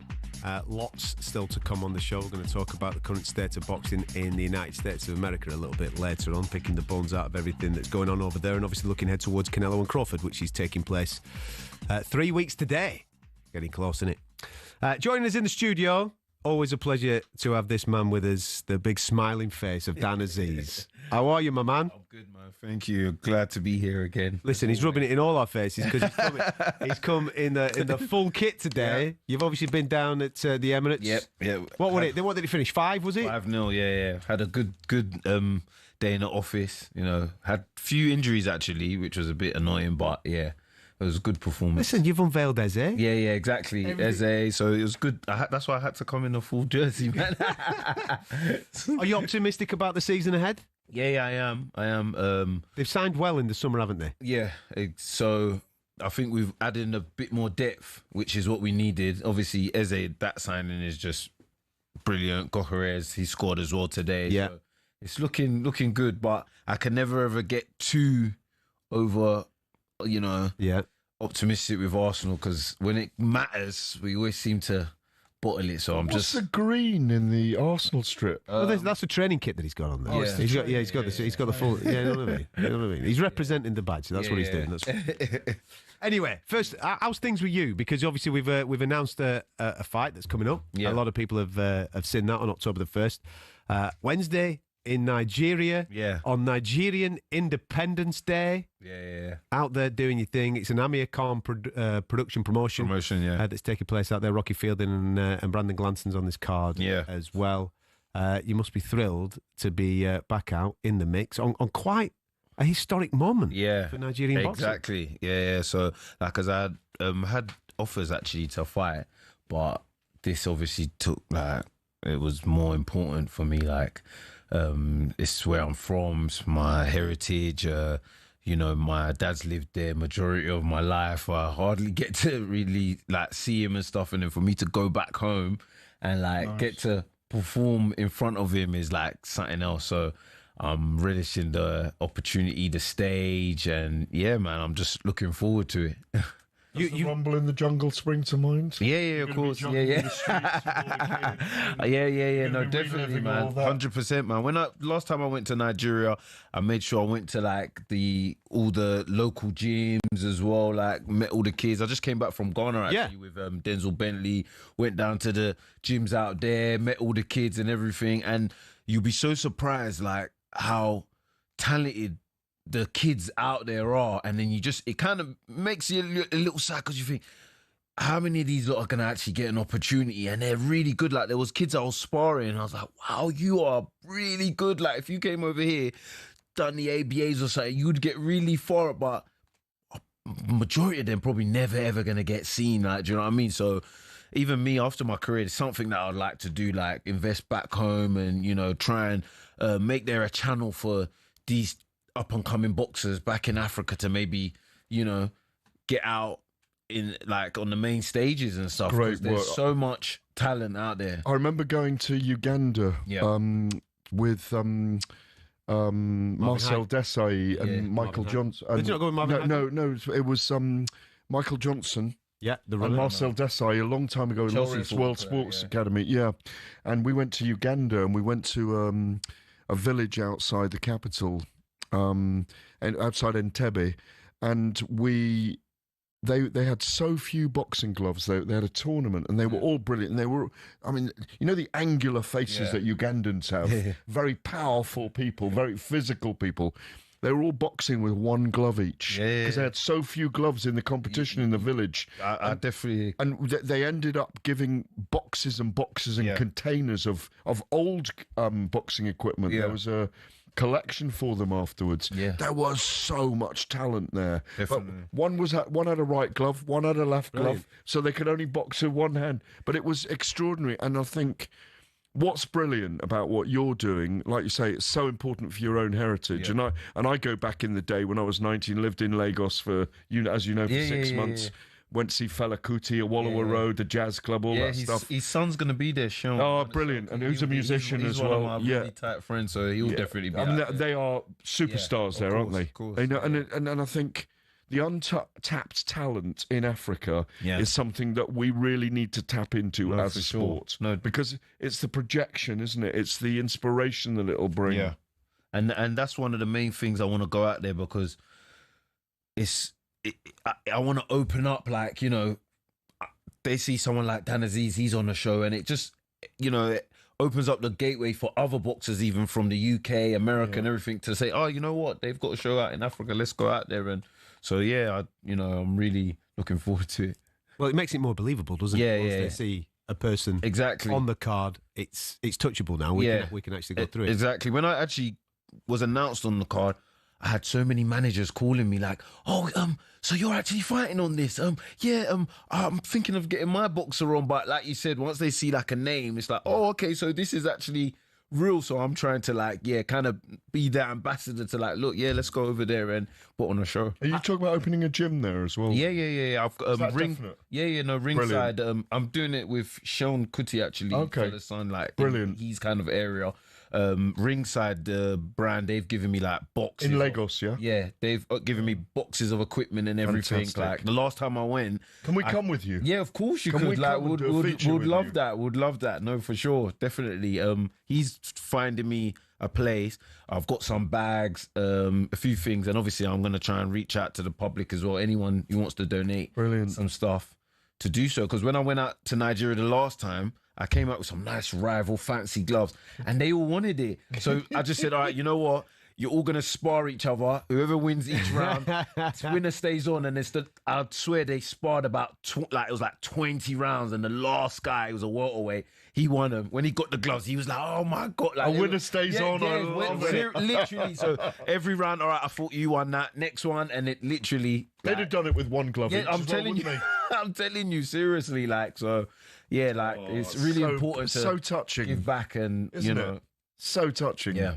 Absolutely. Listen, we're going to talk to Dan a little bit more. Yeah. Obviously, his trip to Ghana recently as well, that he just mentioned there, we'll get stuck into that. But also, this fight that's coming up in Nigeria, Nigerian Independence Day. It's taking place on October the 1st. I'll tell you a little bit more about it in a minute. Don't go anywhere.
Saturday night on the radio. This is Fight Night. I'm Adam Catterall. Gareth Davies is alongside me. Dan Aziz in the studio, who's going to be fighting October the 1st in Lagos, Nigeria.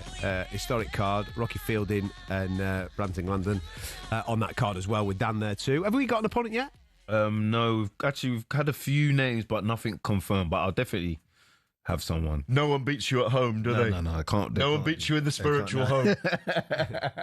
No, they definitely can't. But yeah, hopefully I'm looking to get someone probably like a local there that's quite well known or what. Excellent. So, yeah. We're beating. Yeah, and also give them more opportunity as well. Yeah, do you know what I mean?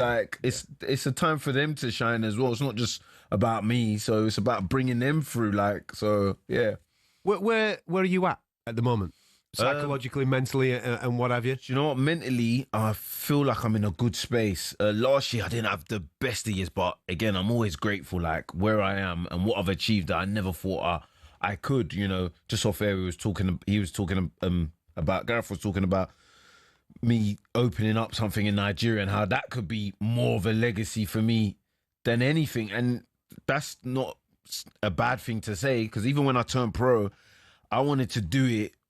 Not to, I want to be a champion, I want to be famous. It was to just show that, because I was crap, and I always say this, I was so rubbish, but I always want to set a legacy to guys who don't think they're good at something, that as long as you put your mind to it, you're disciplined, consistent, you can go somewhere. Like in the amateurs, I was like one of the worst. I got beat by everyone and their mum.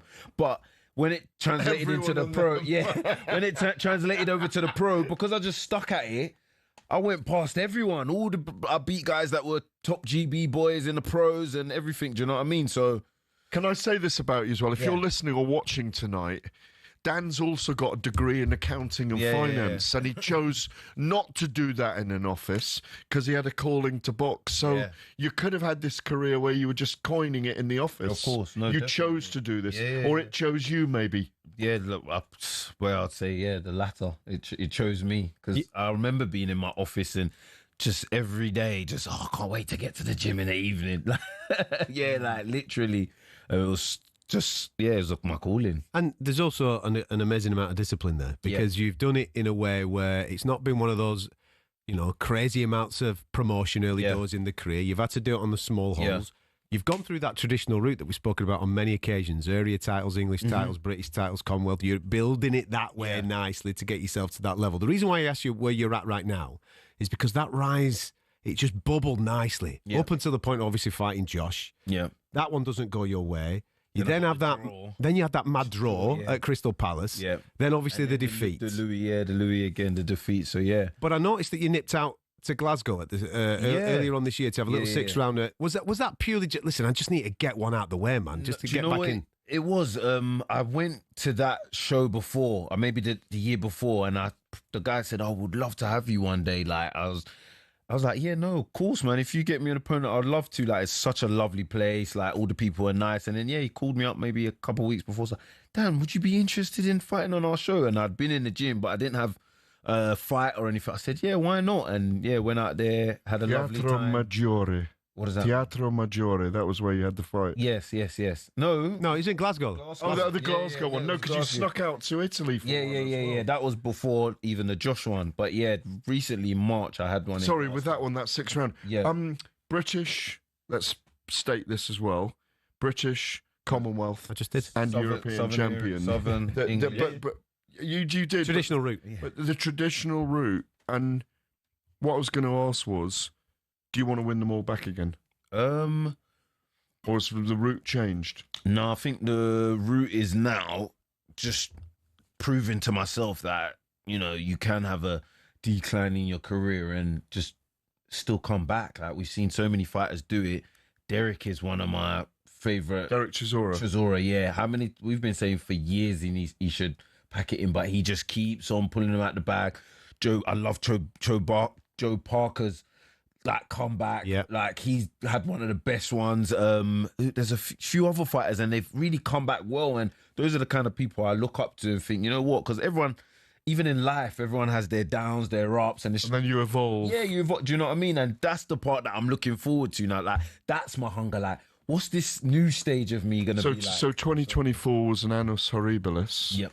but 2025 is going to be a different journey. 2026 is going to be. Yeah. So you're not going anywhere. No. anyplace. I've still got the love for it, and that's another thing I've realised with boxing.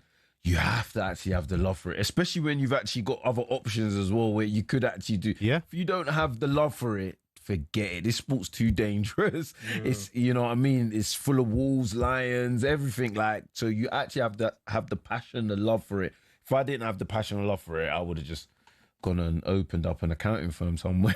Just, you know. Should be doing that as well. Yeah. No, By the way, listen, I do my own account, so you know. I need a new account. Comes in handy. So, I asked you this before we started the interview about your promotional situation. Yeah. So you're basically a gun for hire. Yeah. So if anybody's listening, they've Exactly. got work for you. You're ready to go. I'm ready, yeah. There's I'm no contractual stipulations or anything. You're allowed to go. I'm contracted to whoever wants to give me work. So yeah. And this one is an Amir Khan promotion out in Nigeria. Nigeria. Big shout out to Amir Khan and Promotions. Thank you for the opportunity. And off the back of that, you've just said there, I mean, Gareth laid out all the titles that you've won previous to this. You've said, listen, it's about proving to yourself right now. Yes. Is there anything in the back of your mind that you would like to try and achieve, or of course. What is that journey over the next? Fight for a world title, of course, 100%. Win a world title if I can, but there's all this speaking to existence, but it's action. Once I'm on the roller coaster and it's going, it will just happen. So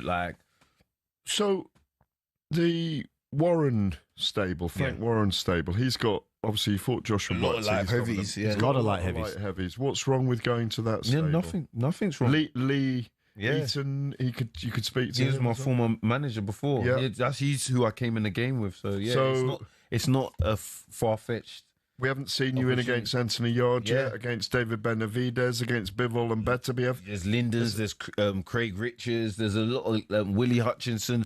That era of boxers, those are my guys that I came up with. And So I'd at least love to 6 fight fights all there of you them. could have. Yeah, of course. Yeah, there's Brad Ray, he just won the European, he's fighting Linden. Just another fight. Man, there's a lot of light heavies that I came up with, and I haven't fought, and I still love to, and I know they will be good fights. What do you make of the main event that we've just been speaking actually to Liam Cameron, who's on that card on November the 1st? The main event's Josh, obviously you've been in taking on Zach Parker. What do you make of that one? Yeah, it's a good fight. I remember watching them in amateurs, the ABAs. I think the quarterfinals.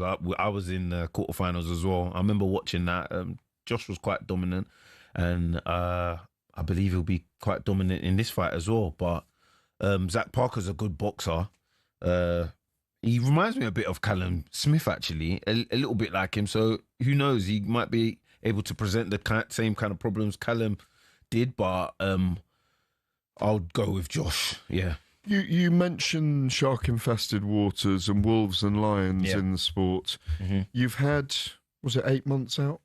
Or if it has been out, I fought last. Sorry, April. So it's 5 months out. What have you been doing behind the scenes to work on just putting that structure in place for yourself? Whether that be mental, business, psychological. What have you been doing? Because we know you're a very happy man. Yes. Do you know what? I've just been training, because remember I had a trainer that was in the States, and that was the first time I've actually just trained alone. But now I'm at the Peacocks. I'm back at the Peacocks. I'm training with the likes of Denzel Bentley, Ellis Soro, a few other up-and-coming boxers as well. And it feels nice, like, to be back in that mode and, got my structure back again. Because I thought, you know what, once you get to a certain level, it's sometimes good to just take yourself away. And I don't know if that was the right thing for you. For me, yeah. Do you know what I mean? I thought, once you get to all these top guys, they have their own guy and they have their own time and everything. But now I think I'm just like, I'm good being in there with boxers like myself, and we train together and whatnot. So yeah. Are you a creature of comfort then, in that sense, of your own scaffolding, rather than I'm going to go to San Francisco, or I'm going to go to Los Angeles, or I'm going to go to Gleason's? No, I wouldn't say that. I wouldn't say I'm a creature of comfort. No, because if I feel like something's comfortable, I feel like I'm not working myself. So I always need it to be a bit harder. And when you're in the gym with all these other guys and you're seeing them push, and you got something to kind of compare to, you're competing, and that makes you a bit uncomfortable. You got the new kids coming up. You can't be letting them like you're the old guy. Like, do you know what I mean? Like, you got to show that you're a vet in this, and you got to lead by example. So Can I ask you about young Moses Tama, because we're all very inspired by him at the moment. We were out there with him a week ago, Dan. Yep. What are you seeing? Yeah, I'm seeing talent, like just pure talent. 20. I used to train with 20. Yeah, I used to train when I used to train with Lawrence. I remember Lawrence talking to me about him. Yeah, Okoli. He's like, this kid, like, he just came like from school, took off his blazer and he was just, but he was really, really good. Like, and I'm pretty sure Lawrence was world champion at that time, but he's like, this kid is really, really good. And it's good to see how, like, he's just putting everything together like that. I think he's a freak in the way that at that age to be able to do what he's doing. A bit, yeah, but you always get someone good and spectacular in all different fields of life, sports. There's always someone that's just special, and it seems like he's that person, because I really didn't see him taking out Dillian at all. I'll be honest. I didn't see that coming. So when do you fly out to Nigeria? Probably 2 weeks before. You'll give it 2 weeks? Yeah, because I need to. The heat there is crazy, man. The heat there is crazy. Dry, isn't it? Oh, man. When I was training out there, I was the only one half naked. They've still all got their sweatsuits. I'm like, how the hell are you doing that in this heat? I'm half naked drinking water and it. So, yeah, I need to acclimatise. And you're doing the camp at the Peacock? Yeah, at the Peacocks. And then out to... And then out to Lagos, yeah. Who's going to be in the corner with you? Do you know what? Bauer's coming with you. Yeah, he's Martin's coming. With you, coming. Yeah. Larry Ekundayo, he used to be a boxer as well. He used to fight for Peacocks as well. He's Nigerian. Done the Commonwealth for Nigeria as well. So it'll be good, yeah. Big. Where will you be staying in I don't know. You can't give that info about. People watching the show. I just want to see those pictures of you running in the streets with the kids. Like when we saw AJ recently in Africa on his motorbike and that was running. Ghana. It's beautiful. Yeah, very nice. You can see that the kids over there, the people over there are following you here as well. I love that. No, definitely, man. And they've got genuine love for you. Like the kids, when I went to Ghana, they're just all hugging you. Like, you'd think you've known them for years, like, but they generally just, oh my gosh, like, they just love you. Like, so that feeling's so nice. Brilliant. Man. Listen, it's great to see you in this space. Yeah. Thank you. Looking forward to this historic card on Nigerian Independence Day. Which is taking place on October the 1st. Fingers crossed we've got that on talkSPORT. It's happening. That's a Wednesday for people just looking at their calendar. That's in the middle of the week, but we'll keep you across that. I think it's on DAZN as well. There you go. Yeah, there you go. And as I said, Rocky Fielding's on that card as well. 3 years out for Rocky, and he's back in that on that card. Looking forward to it immensely. Dan, thanks for being here. Thank you for having me again. Always a pleasure. Much appreciated. Thank you. Gareth, remember, you said you're coming, so... I'm coming. Yeah. We're jogging those streets together. Jogging them streets. Do stick with us. Plenty more to come on Fight Night tonight here on talkSPORT.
We start with an interesting admission from Nuno Espirito Santo this afternoon. Yeah, it's not so close. It's not on a daily basis. So, yeah. Is that a good thing, though? Or? No, it's not good. It's not good. I think everybody at the club should be together, but it's not the reality. This on the same day that reports in Italy suggest owner Evangelos Marinakis is considering parting company with the Forest boss. Those rumours have been rubbish to talkSPORT, though. Meanwhile, talkSPORT has exclusively spoken to Morgan Gibbs-White this afternoon, who's told us issues away from the pitch prompted him to stay in the East Midlands over moving to Spurs. A really difficult period for me and my fiancée. Obviously, having my second child, but there was a few complications with all of that. And I believed in being professional, showing up every day. You'll be able to watch that in full on the talkSPORT YouTube channel. Now, Premier League action returns to talkSPORT this evening as West Ham host Chelsea. Both sides are still looking for their opening win of the campaign. Enzo Maresca's not expecting an easy ride in East London. All the Premier League games, they are tough, they are difficult. If you remember the game at home last year was a difficult game for us.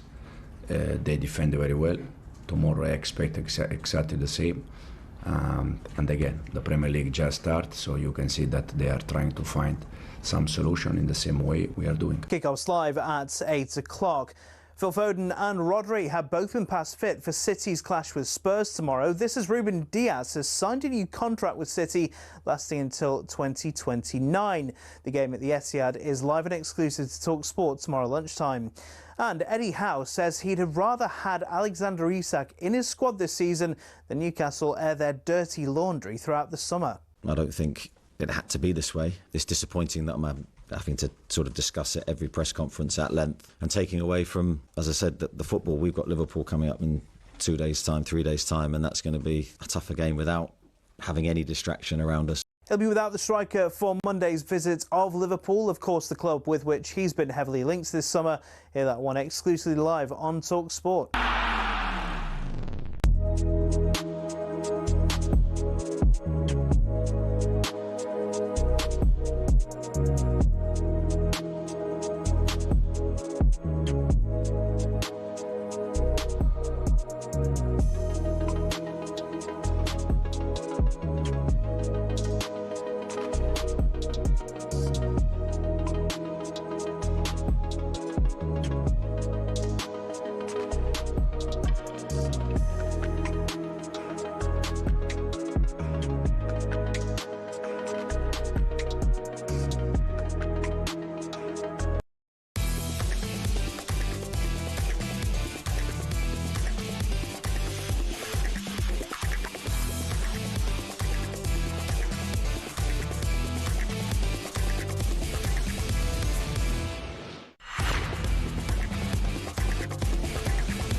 It's Fight Night on talkSPORT. I'm Adam Catterall. Gareth Davies is alongside me. Plenty to get into in the final hour of the programme. We're going to talk about Canelo and Terence Crawford, which is only 3 weeks away. The super fight in Las Vegas, which we're all extremely excited about.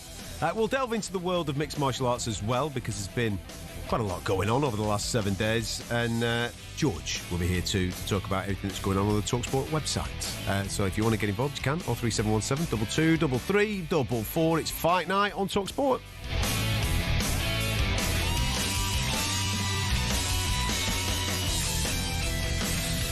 Now, we are 3 weeks away. Allegiant Stadium is the destination in Las Vegas for the fight that I think a lot of boxing fans are extremely excited about, and hopefully this is going to cross over into the mainstream and really capture the imagination of that casual sports fan. Broadcast on Netflix with the possibility of an audience of 3, 6, 900 million people. I'm getting excited, man. As Saul Canelo Alvarez takes on Terence Crawford. It is obviously the undefeated Crawford, multi-weight world champion, stepping up to try and become the super middleweight champion of the world. A tall feat when you're taking on one of the best fighters that have lived over the last 10 to 15 years. Saul Canelo Alvarez has been a professional since he's 15. I think this is his 65th or 66th professional bout. He's been absolutely superb. Took on everybody across multiple weights. And now he's taking on the undefeated Terence Crawford. And I've just seen a picture actually on social media with Canelo Alvarez in sparring with Jaron boots Ennis. Obviously, Ennis has been compared on several occasions to Terence Crawford, so therefore that's the mimic that he has brought in to help him along prepare for Bud Crawford. It's a super fight that we're all extremely excited about, mate. It is number 3 and number 8 pound for pound in the world in the Ring magazine ranking, so it is one of those super fights that we cannot wait to see. Terence Crawford stepping up 2 weight divisions, 2 megastars of the sport, even though Canelo is a mainstream crossover star in his native Mexico. Terence Crawford isn't a massive crossover star in American life, even though he's a sports star in America. This is his big moment. It's an amazing contest. Terence has done extraordinarily well in his career. 4 weight divisions now, I think. But he's going up 6 weight divisions in total to fight at super middleweight, 12 stone. Canelo has all the physical advantages, but maybe doesn't have the boxing skill set in the same way that Terence has. It's a brilliant fight. We go back and forth as we have done over the last 12 weeks, Adam, on who wins and why. It's a big moment as well because, you know, we've had 2 years of Turki Al-Sheikh and the Saudi Arabians and the heavyweight division and Europe and Saudi Arabia, and this is the moment where Dana White, TKO and TKO Holdings, the American company that holds the UFC and the WWE, works together with Turki Al-Sheikh to try and revolutionise boxing in America and make a change. So this is fascinating in itself, not just the contest itself, but what the whole news moment represents as well, in my view. Yeah, listen, we're going to get into this because I think the landscape in America is very different to what we're experiencing here in the UK and Europe. We touched upon it at the start of the show. We're going to get stuck into this in the next 15 to 20 minutes. The contest, we'll get into that again in a moment or two. What did you make of the undercard? Because that was announced this week.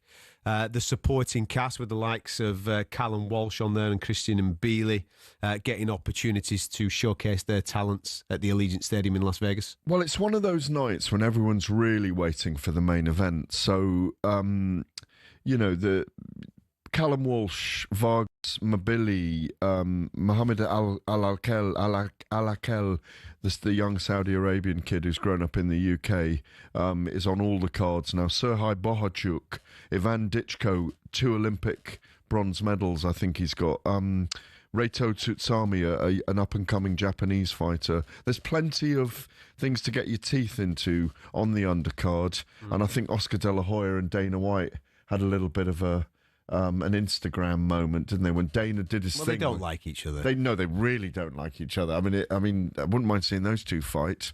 I won't go there. But there was, I don't know if we're going to hear it, but Dana obviously announced the undercard last week, and then Oscar De La Hoya mimicked him, didn't he? Yes. Had a go at him. We're not going to hear it because of the amount of profanity that is in the mimic, and I don't think people can take that amount of bleeping at this time of evening. What I will say is this: when it was announced, I was expecting something a bit different.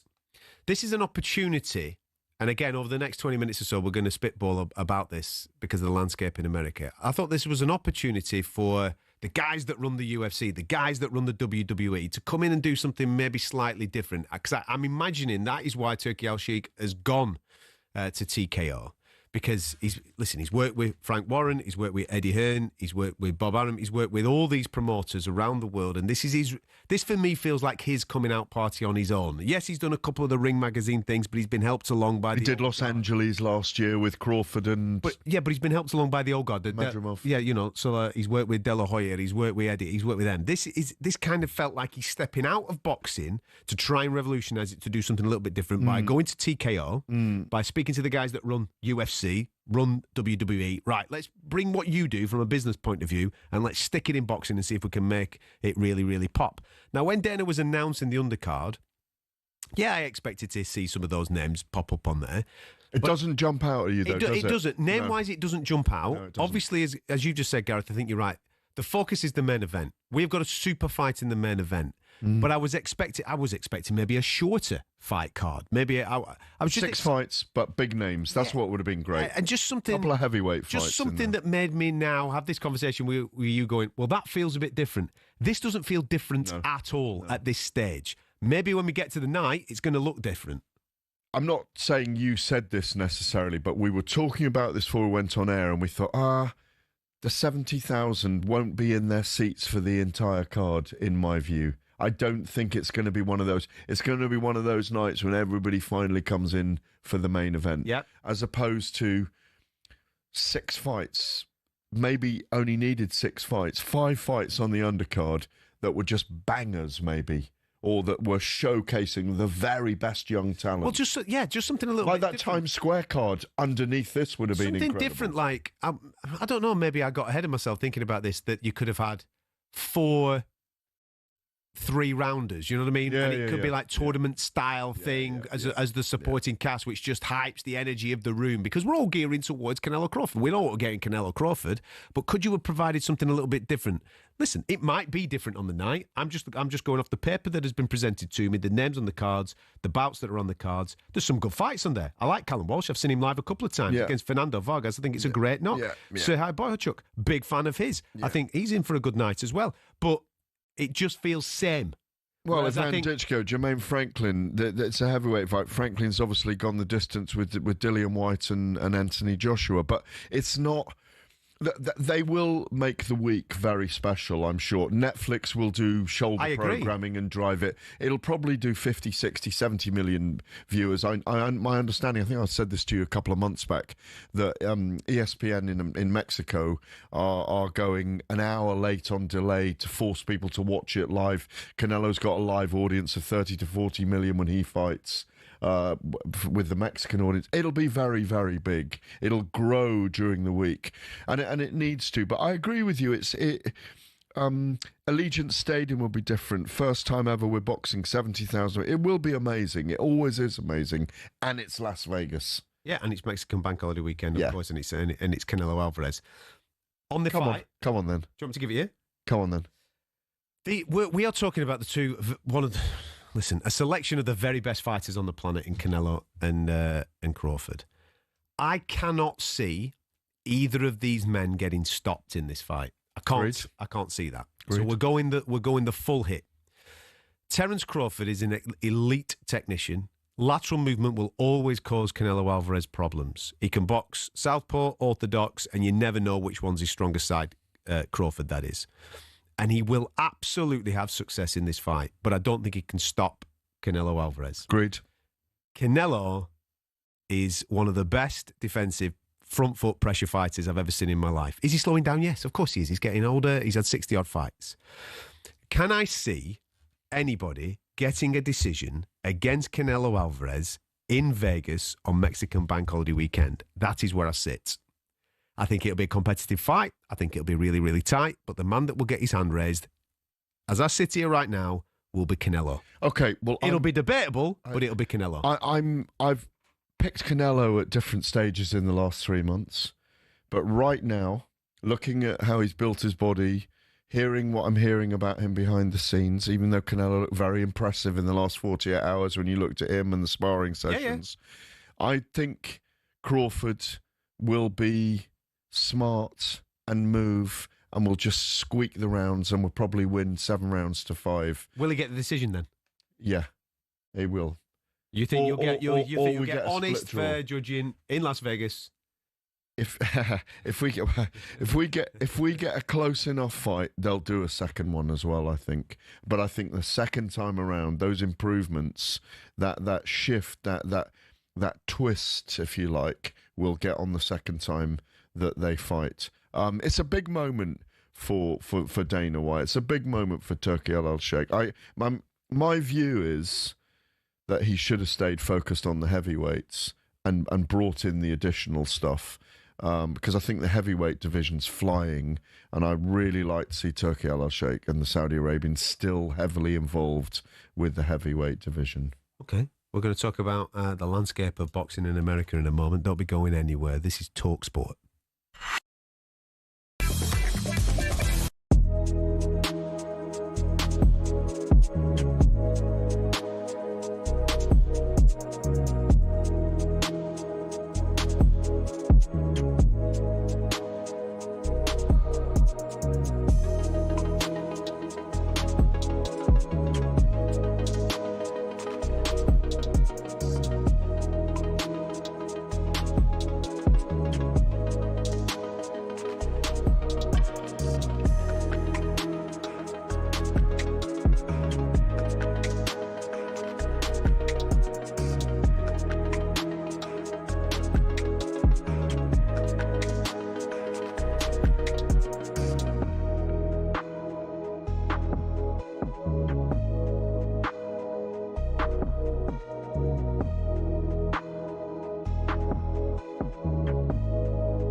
It's Fight Night on talkSPORT. I'm Adam Catterall. Gareth Davies is alongside me. Earlier on, we were talking about the landscape of boxing in America. Here in the UK and across Europe, and obviously with what we're experiencing coming out of Saudi Arabia, I think boxing is in a really good place.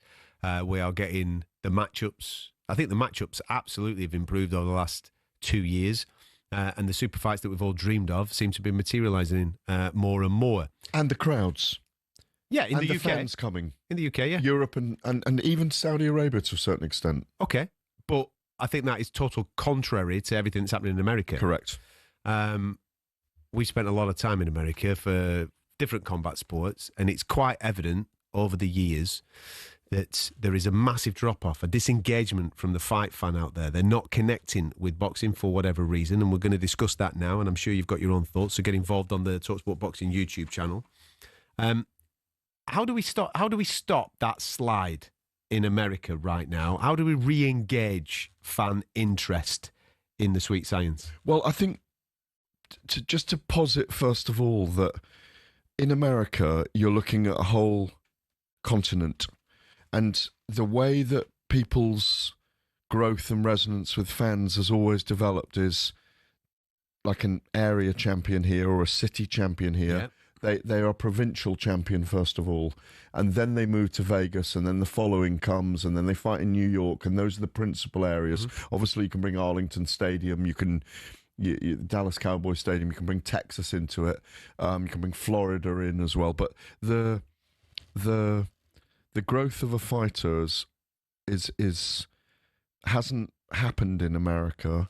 I mentioned it earlier. Canelo, Mayweather, Floyd Mayweather, and Manny Pacquiao have been the last three big stars until this current era. Obviously, Canelo's still going, but two of those, one's a Mexican and one's a Filipino. Mm-hmm. And obviously, they are huge figures in the sport, both legendary, modern greats. Gennady Golovkin was a big figure in America. So it's about the following. Miguel Cotto took a big Puerto Rican following. You go back in time to the Mike Tyson, Lennox Lewis, Vander Holyfield era.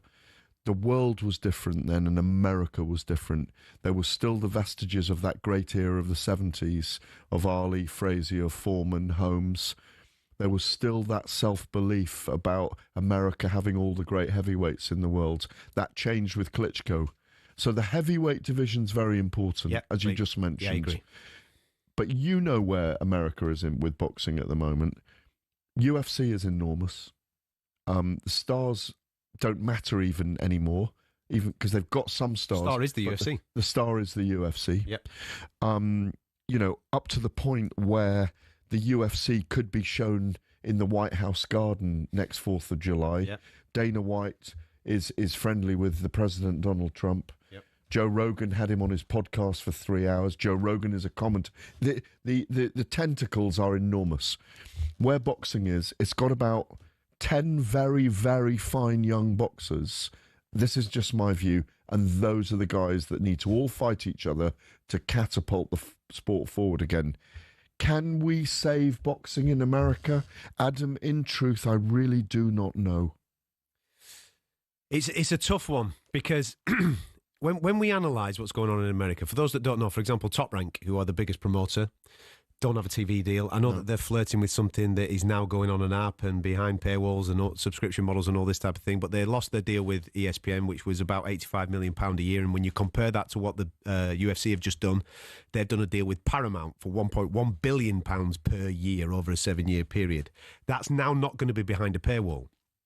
It's not going behind pay-per-view. It's almost like being on network TV again. So there's going to be more people watching UFC than ever before. Well, it's going to be part of their subscription, like a Sky Sports, I suppose, in the UK, but it's going to be on Paramount. That's where it's going to be. There is no network television on boxing on network television in the United States. PBC don't have a deal. I know they've been flirting with Amazon. You've got Top Rank.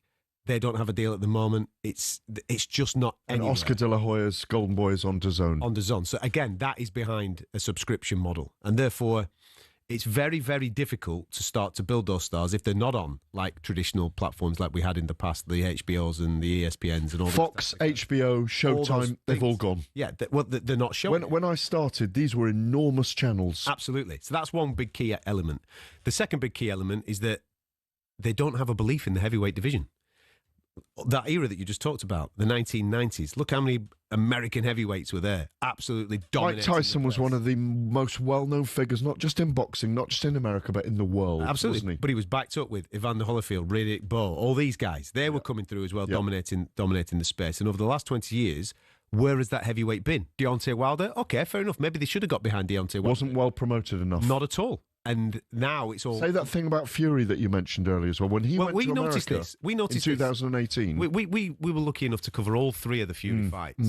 Now, I didn't notice it as much on the first one in LA because I actually thought that there was a nice following for Deontay Wilder in that one. But definitely in Las Vegas, the two fights that we covered in Las Vegas, the second and the third Wilder-Fury fights, it blew me away the majority of the following that were in Las Vegas were for Tyson Fury. Correct. And some were Brits abroad coming over to follow for him, but there were a lot of Americans. They embraced him as a superstar, didn't they? That were on board with Tyson Fury. There were not a lot of Deontay Wilder fans. There were the odd one here, there and everywhere, but it wasn't like I remember Ricky Hatton, Floyd Mayweather. There were a lot of Floyd fans about, Ricky Hatton's guys took over, but there were a lot of Floyd fans. Fury was the A-side, wasn't he?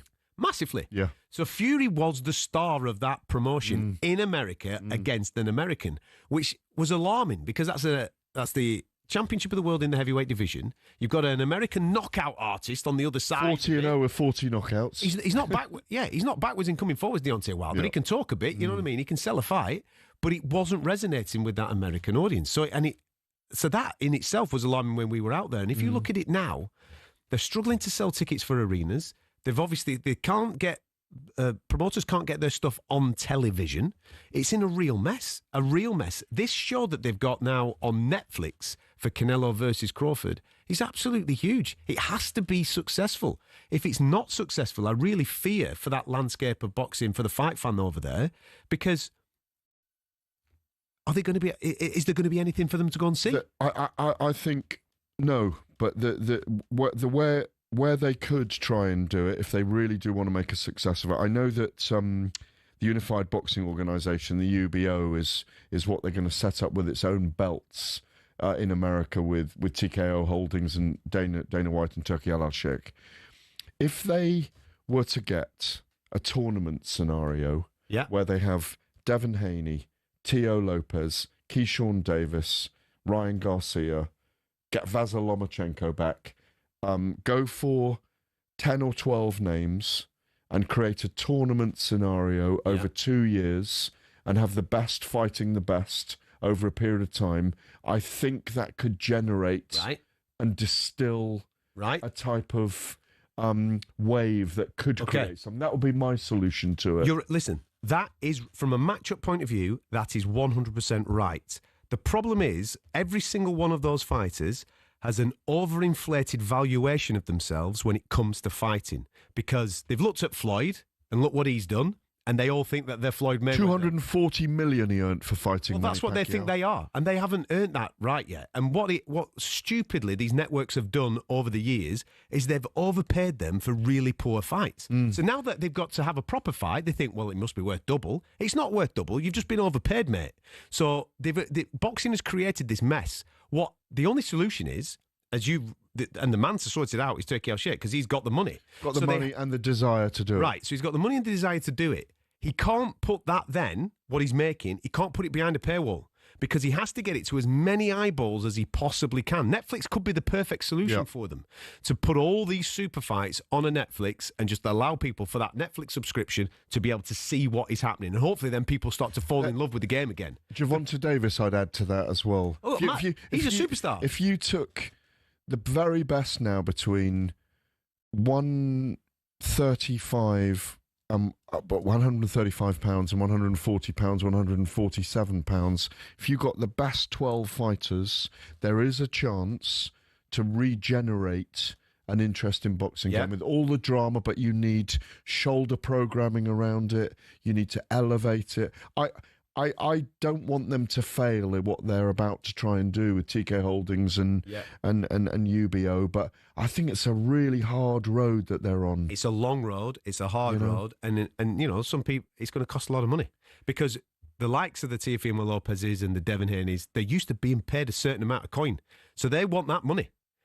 And if there's no pay-per-view model, because the pay-per-view model won't work, you can't put it behind a paywall. You have to give it people. And the other thing I would try and do is try and take, and I think we saw it. We were there 2018 to 2023.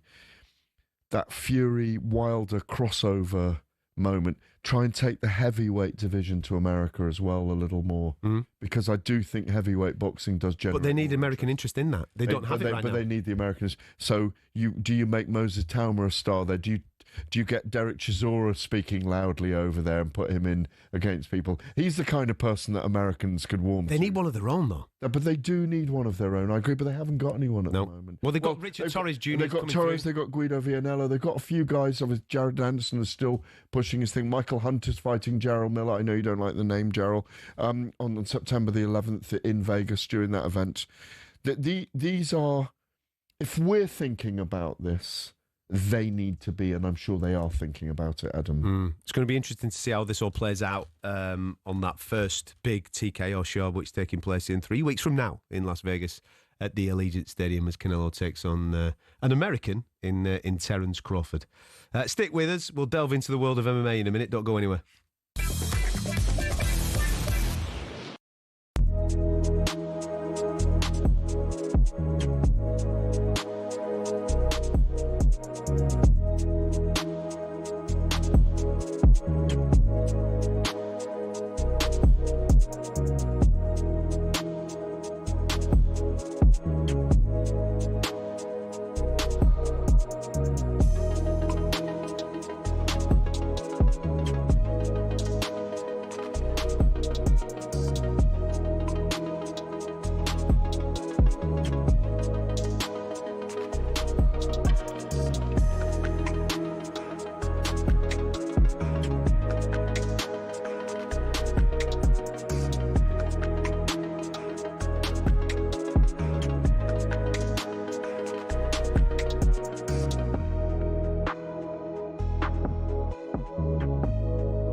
Saturday night on the radio. This is talkSPORT and Fight Night. I'm Adam Catterall, Gareth Davies alongside me. It's been an action-packed show. I'll tell you what, it's absolutely flown by. If you've only come to join us, you're going to have to maybe check it out on YouTube. All the clips will be on the talkSPORT Boxing YouTube channel. We had Dan Aziz in the show. We had Liam Cameron a little earlier on. Frank Smith came to join us as well, and we've been picking the bones out of everything that's currently going on in the world of boxing, including that got announced this week. Yes, we did talk about Gervonta Davis and Jake Paul. It'll be on YouTube if you want to join in with that conversation. Come on, what do you think? What do you really think? You heard what I really thought earlier on, pal. Right? Let's hopefully get a bit of sense on the show, shall we? George, how are you, mate? You good? Oh, I'm being told George is not now. Okay, should we do it? He's just given me this to talk to George, and George is the next section. That's absolutely ridiculous. George is obviously stuck in the dungeon right now, isn't he? He's not allowed out. So can we do a bit of MMA? Because I really want to know what you think. People were saying last week, and I was watching updates from my hotel room in Riyadh after Moses had beaten Dillian, thinking Dricus du Plessis, the middleweight champion of the UFC, should give Khamzat Chimaev a decent fight. Yep. But this man Chimaev, who you know personally, I've never met him, he is a beast. And do you know how I knew he was a beast? Because he picked up Daniel Cormier outside the hotel, and Daniel Cormier weighs 16 stone in his round, and he swung him around. He might weigh a bit more than 16. Is it probably a bit more? Maybe 18. Yeah. He swung him around like a feather. Yeah. And that's what he did to Dricus du Plessis. What do you make of it as a guy that is now deeply embedded in the UFC? I know every fight starts standing. Yeah. But Chimaev smothers people like a horrible rash. He sits on them, he lies on them, he smothers them, and he just beats them up from the top. Not with big punches, but just volume. And you could say that Khabib Nurmagomedov was the predecessor of all of this, even though he's better on the feet. What do people inside the sport feel? Well, there's a lot of conversation this week about the performance against Dricus du Plessis being boring, right? And I understand people's thought process towards that, because for those that haven't seen the fight, Khamzat it's a 25-minute fight, and he controls the fight for 21 minutes and 40 seconds, which is a record in a title fight, and he's done that through wrestling. There's not a lot of highlight reel punch moments. There's not a lot of highlight reel submission attempts. There's no highlight reel violence. If you 400 strikes or something? 539 strikes. But 37 of them were classed as what we call significant. Yeah. A lot of dominance, a lot of duration, not a lot of damage, which people are tuning in for. Let's be dead straight about this. People are tuning into combat sports for those highlight reel moments. Now, for me, I watched that performance last week, and I saw a lot of beauty in what he was doing because of who he was doing it against. Now, I take into consideration the previous 15 fights, where he's had 12 finishes in those 15 fights, 9 of them coming in the first round. He's an extremely exciting fighter, he's Khamzat. He's just a berserker. Goes in, whirlwinds everybody, takes them out, does it in emphatic style, gets everybody excited. Last week was a lot more considered. It's a world title fight, his first world title fight. The champion that he was fighting was undefeated in the UFC in Dricus, who himself... 9 fights, was it? 9 fights undefeated in the UFC, champion, beaten the very best guys, and he dominated them himself.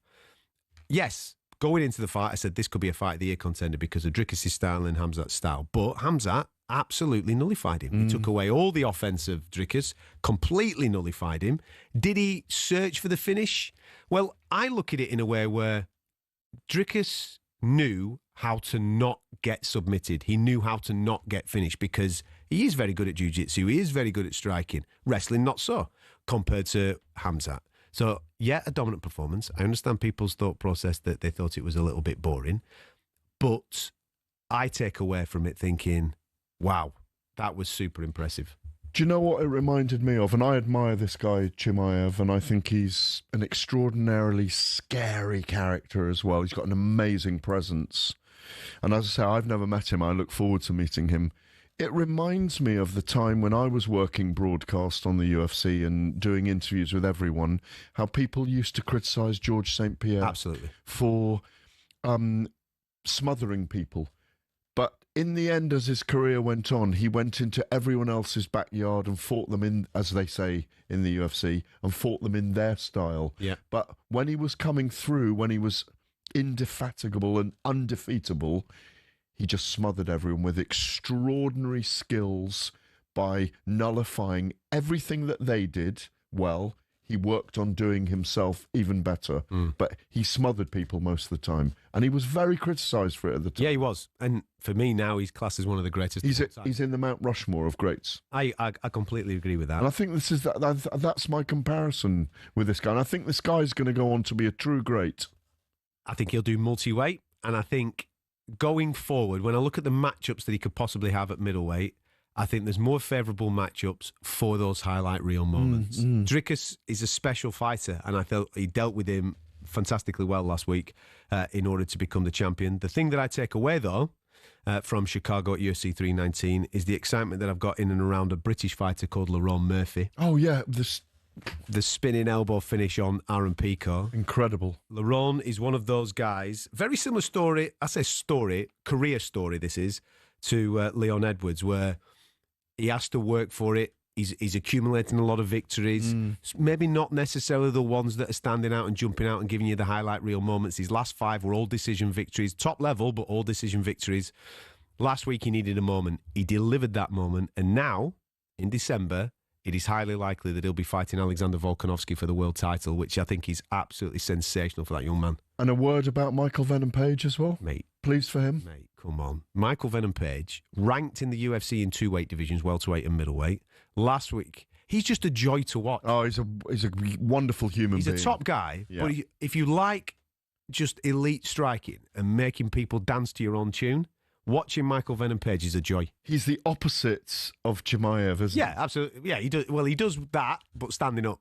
Yeah, he makes you dance to his tune standing up, whereas Chimaev's doing it. Dance is the word. He was absolutely exquisite last weekend. A word on the McGregor man, Conor McGregor. Well, he's currently on his holidays in Italy, and he keeps rocking up at these random MMA gyms and giving people a pasting. Well, I say giving them a pasting, giving them a lesson. So imagine this. Imagine like doing your MMA training or your boxing training in your local gym, and the guy that has just pulled up in the local port on his super yacht just gets off, happens to be one of the best fighters that have ever walked the planet. He rolls in. He says, "Do you fancy a little bit of a roll around?" You would, wouldn't you? Yeah, you'd have a little bit of a go. Try and give him a knock. Yeah, you'd have a go knocker, wouldn't you? And it's good. And then he beats you up. Yeah, but it's good to see. It is actually good to see Conor in that environment, because I think there's something in that, him adding value to other people's MMA career. He's got so much knowledge and so much experience that he can pass on. Watching him take a class this week via social media and what have you, I think he's brilliant, and I hope he continues to do that. And I think he's done as space. a pro, though, don't you? I don't see him having a fight unless they roll him in for the that bare knuckle stuff. No, well, there's that, but unless they roll him in for the July the 4th White House Garden UFC event next year against Michael Chandler. I won't be surprised. The American all-American hero against the bad boy Conor McGregor. I won't be surprised. I wouldn't be either. Can I just ask? We're going to have him on the show next week, aren't we? I've just mentioned bare knuckle there. What do you make of James DeGale jumping in on the bare knuckle stuff? I'm slightly concerned because James has been away a little while. Is it 7 years that he's not? Yeah, it's been a while. James's career I followed intensely and all over America and everywhere else, from the George Groves fight at the O2 Arena all those years ago and that rivalry. It's a long time away, but he's obviously got itchy knuckles and he wants to get back in there. I think Aaron Chalmers is on that card as well. Yeah, he's fighting. Is it Jack Fincham? Yeah, the lad that's from right. the only. Yeah, he's done a bit of boxing. Yeah, but bare knuckle. Oh, mate. Anyway, more on that next week, because James is going to come join us, I believe, in the studio. Which he is indeed, which is fantastic.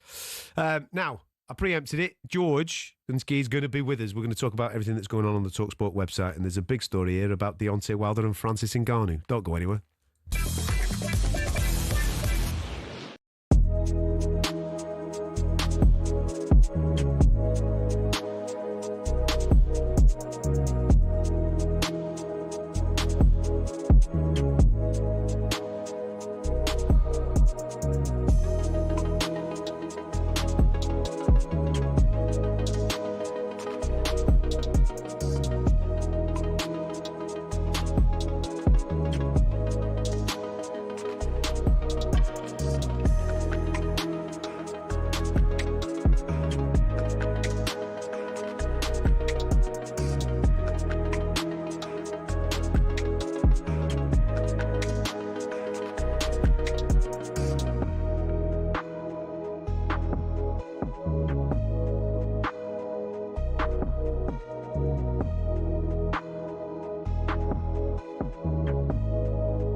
Right, apologies. I introduced this man 15 minutes ago. He's ready now to rock and roll as we get stuck into all the big stories on talksport.com. George, how are you, mate? I'm very well, guys. I was actually in the shower when you said that, so I'm very glad that I wasn't. So you've showered then, yeah? I've showered. Don't be talking showers with Gareth A. Davies, mate. You know that this could go in a different direction. You both know the reason for this, don't you? That fighters of yore used to not shower before fights because they wanted to take their smell in with them into fights. It's been misconstrued. Gareth, it's 2025, man. I know, right? But they all like to spray and scent up before they get in the ring. Anyway, glad to hear you had a shower, George. Thank you so much. Yeah. Right, come on, big boy. Give it me. What's the biggest story on the website this week? So, Francis Ngannou, Deontay Wilder, seemingly a real possibility for 2026. Both camps have come out and said that they're really interested in this fight, and this is a genuine possibility. I think at this stage in their careers, 3 or 4 years ago, this would have been unheard of, but right now it makes complete sense. This is pretty much the only fight I want to see Deontay Wilder involved with that is high profile. He's obviously rebuilding. I think he'll have one more fight with a similar ilk of opponent to that of Tyrell Herndon, and then this fight with Ngannou could potentially happen early 2026. So Shelley Finkel saying it's a genuine possibility, Ngannou saying it's a genuine possibility. Two big punches. I like it. Can I just say, if it happens, how come in this era Francis Ngannou gets to fight Tyson Fury, Anthony Joshua, and Deontay Wilder, and we don't even see Fury and Joshua and Wilder and Joshua? Come on, Mr. Glinsky. That is a disgrace, isn't it? Do you want me to tell you why? Because he's not a boxer and he makes bank. Simple as that, pal. That's why. Yeah. I mean, it's sad. What's the risk? With all due respect, he's got power. What's the risk? He's not a boxer. But it still annoys me. It gristles me that we haven't had those two super fights in this era, and yet we've had. It's the irony of the era if it happens to play out this way. Yeah, but the other guys are boxers, aren't they? There's risk in there, and obviously there's ego connected to that. You can. Wilder and Joshua never happening. Yeah, it's ridiculous. It's ridiculous. Yeah, but also Fury and Joshua not happening. Ridiculous. That may happen though. Do you think? Yeah.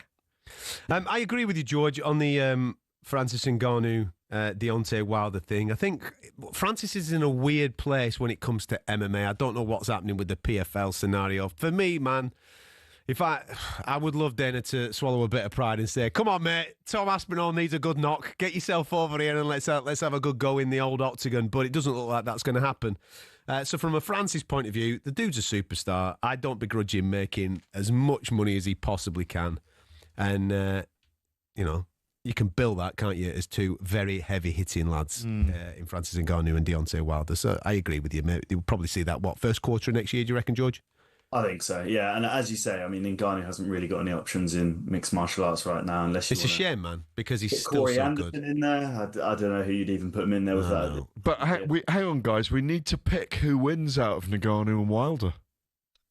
Well, if Deontay Wilder does... I'm going Ngannou. Are you? Yeah, I'm going Ngannou. What's he going to do? Take him by down? knockout. By knockout. Are you boys backing Francis? Yeah, by knockout. I am. I think Wilder is a shot force. I really do. Yeah. He looked very hesitant in this. Well, since he's been on that ayahuasca thing, innit? He's calmed down since he's been in the. Yeah, since he's chilled out, he's calmed right down. I need the bronze bomber back. That's what I need. Absolutely. Are you not picking? Are you picking Wilder over? Now that you've just said that, and I've thought about the ayahuasca thing, yeah, Francis Ngannou probably win. There we go. Tic tac toe. there you go. Full house. What else have you got, George? So from one, I don't want to say washed up, but one heavyweight from the last year coming up to another one. I got that. I'm going to clip it. That's a good one. Well done, mate. Andy Ruiz Jr. Seemingly, again, he wants to be back in the ring December, January time. Last fought in August 2024 against Jarrell Miller. Disputed draw. I think most people thought Miller won that fight. He fractures his hand in that fight, which keeps him out for even longer. We haven't seen this guy, at his best since that first fight with Anthony Joshua. He's only fought 3 times since the rematch in December 2019. He needs to get a move on in his career now. He's 35 years old. He's posted another dramatic transformation. Whether or not we can believe these at this point, we really don't know. But he says he's back December, January. You were talking about American boxing earlier. Yeah. Probably the highest profile guy that could maybe do something at this stage. Mate, who knows? We need something. And Andy Ruiz, listen, he hit the jackpot, didn't he? When he knocked out Anthony Joshua and became the champion of the world, and he made a boatload of cash, and he lived that life, didn't he? I think he just got carried away with living the life. It's such a shame because there's a bag of talent there. I remember when he fought Josie Parker. I actually thought he beat Parker that night. Very good fight. I thought he beat him. I thought he was the world champion that night, and obviously Josie Parker got the nod and he became the world champion. So Ruiz is a talent. If he gets disciplined, if he gets straight, and he gets on it, he could be a problem for a few fellas. I don't think he beats the likes of the Usyks, but he could be a problem. Absolutely. I mean, he's got the fastest hands in the heavyweight division, hasn't he? He's got all of the attributes that he should have to go really far. But so far, I think a mixture of commitment and a little bit of unluckiness have meant that he's not really been able to fulfill the prophecy there. No, George, it's down to the fact he earned a boatload of cash against Anthony Joshua in 2 fights. He likes partying, and he bought 5 sports cars to drive him to parties where he was partying all the time. On, That's what happened. He did what we'd have done, George, if we'd have become champions. He did a Buster Douglas. he did a Buster Douglas. He enjoyed himself. What's your final story? And the final one, bare knuckle boxing, BKB. Lucas Brown signing for BKB. You know, 46 years old, 3-fight losing streak in boxing, but he gets a decent fight against Corey Harrison, one of the sort of middling level fighters at heavyweight. Debuts on September the 6th in Bristol. You know, it's not prime Big Daddy, but nevertheless, it's a big name. You've got Paulie Malignaggi coming out of retirement to fight Tyler Goodjohn in October now. That's been pushed back. We've got Lucas Brown, BKB starting to build a roster of notable names. And I have to say, the child in me, having gone up and grown up and watched Lucas Brown fight, is actually really excited about this. I don't know if you guys are feeling the same. I am because I'm working the event, so I'm definitely looking forward to it. Look, he's a big figure. He's a great character. He's a lovely man to be around. Actually, he's a very imposing figure. Like you say, he's based over here now. I saw him training in Liverpool recently. He's all over the place. Yeah, but he is frequently here. I think the thing is with Lucas Brown, he'll bring an element of celebrity with him and showmanship. What he's got left, we will find out. And as you know, 90% of the fights don't go beyond the second round in bare knuckle. So he's got to deliver. Is that an official stat, that? 90% of the fights do not go beyond... I think it's 85% are first or second round finishes, yeah. Is that true? Yeah. Gareth Davies with a big stat there, man. Just dropping percentages on me. It's the most exciting combat sports in terms of finishes. He's got the line, hasn't he? I've got the line. He's working it. But it will be a big moment when he walks out, in my view. But I do think we're going to see this with more and more heavyweight names, and also with big name boxers and MMA fighters, that they will go into bare knuckle as the years go on. Yeah. Okay. I'm looking forward to you getting in there then, George. All right, mate. Wrap them up, lad. Wrap them up, pal. Wrap them up. Listen, thank you very much for joining us. Top man. Thank you so much, guys. There you go. That's all the biggest stories on talksport.com. Another show done, mate. Rapid that, weren't it? Do you know what? It's not work when it's such a pleasure sitting here with you. It doesn't feel like work. It feels like just a Saturday night sitting around the bar, having a few drinks and talking about what we love. It's been a great show. I've really enjoyed it. Thank you very much for having me. Well, we've got some big weeks coming up. Of course, we're working towards the big one in 3 weeks, aren't we? Yeah, I'm already booked. Las Vegas, where Canelo and Crawford are going at it. There'll be plenty of fallout throughout the course of the week. Make sure you're tuning into the talkSPORT Boxing YouTube channel.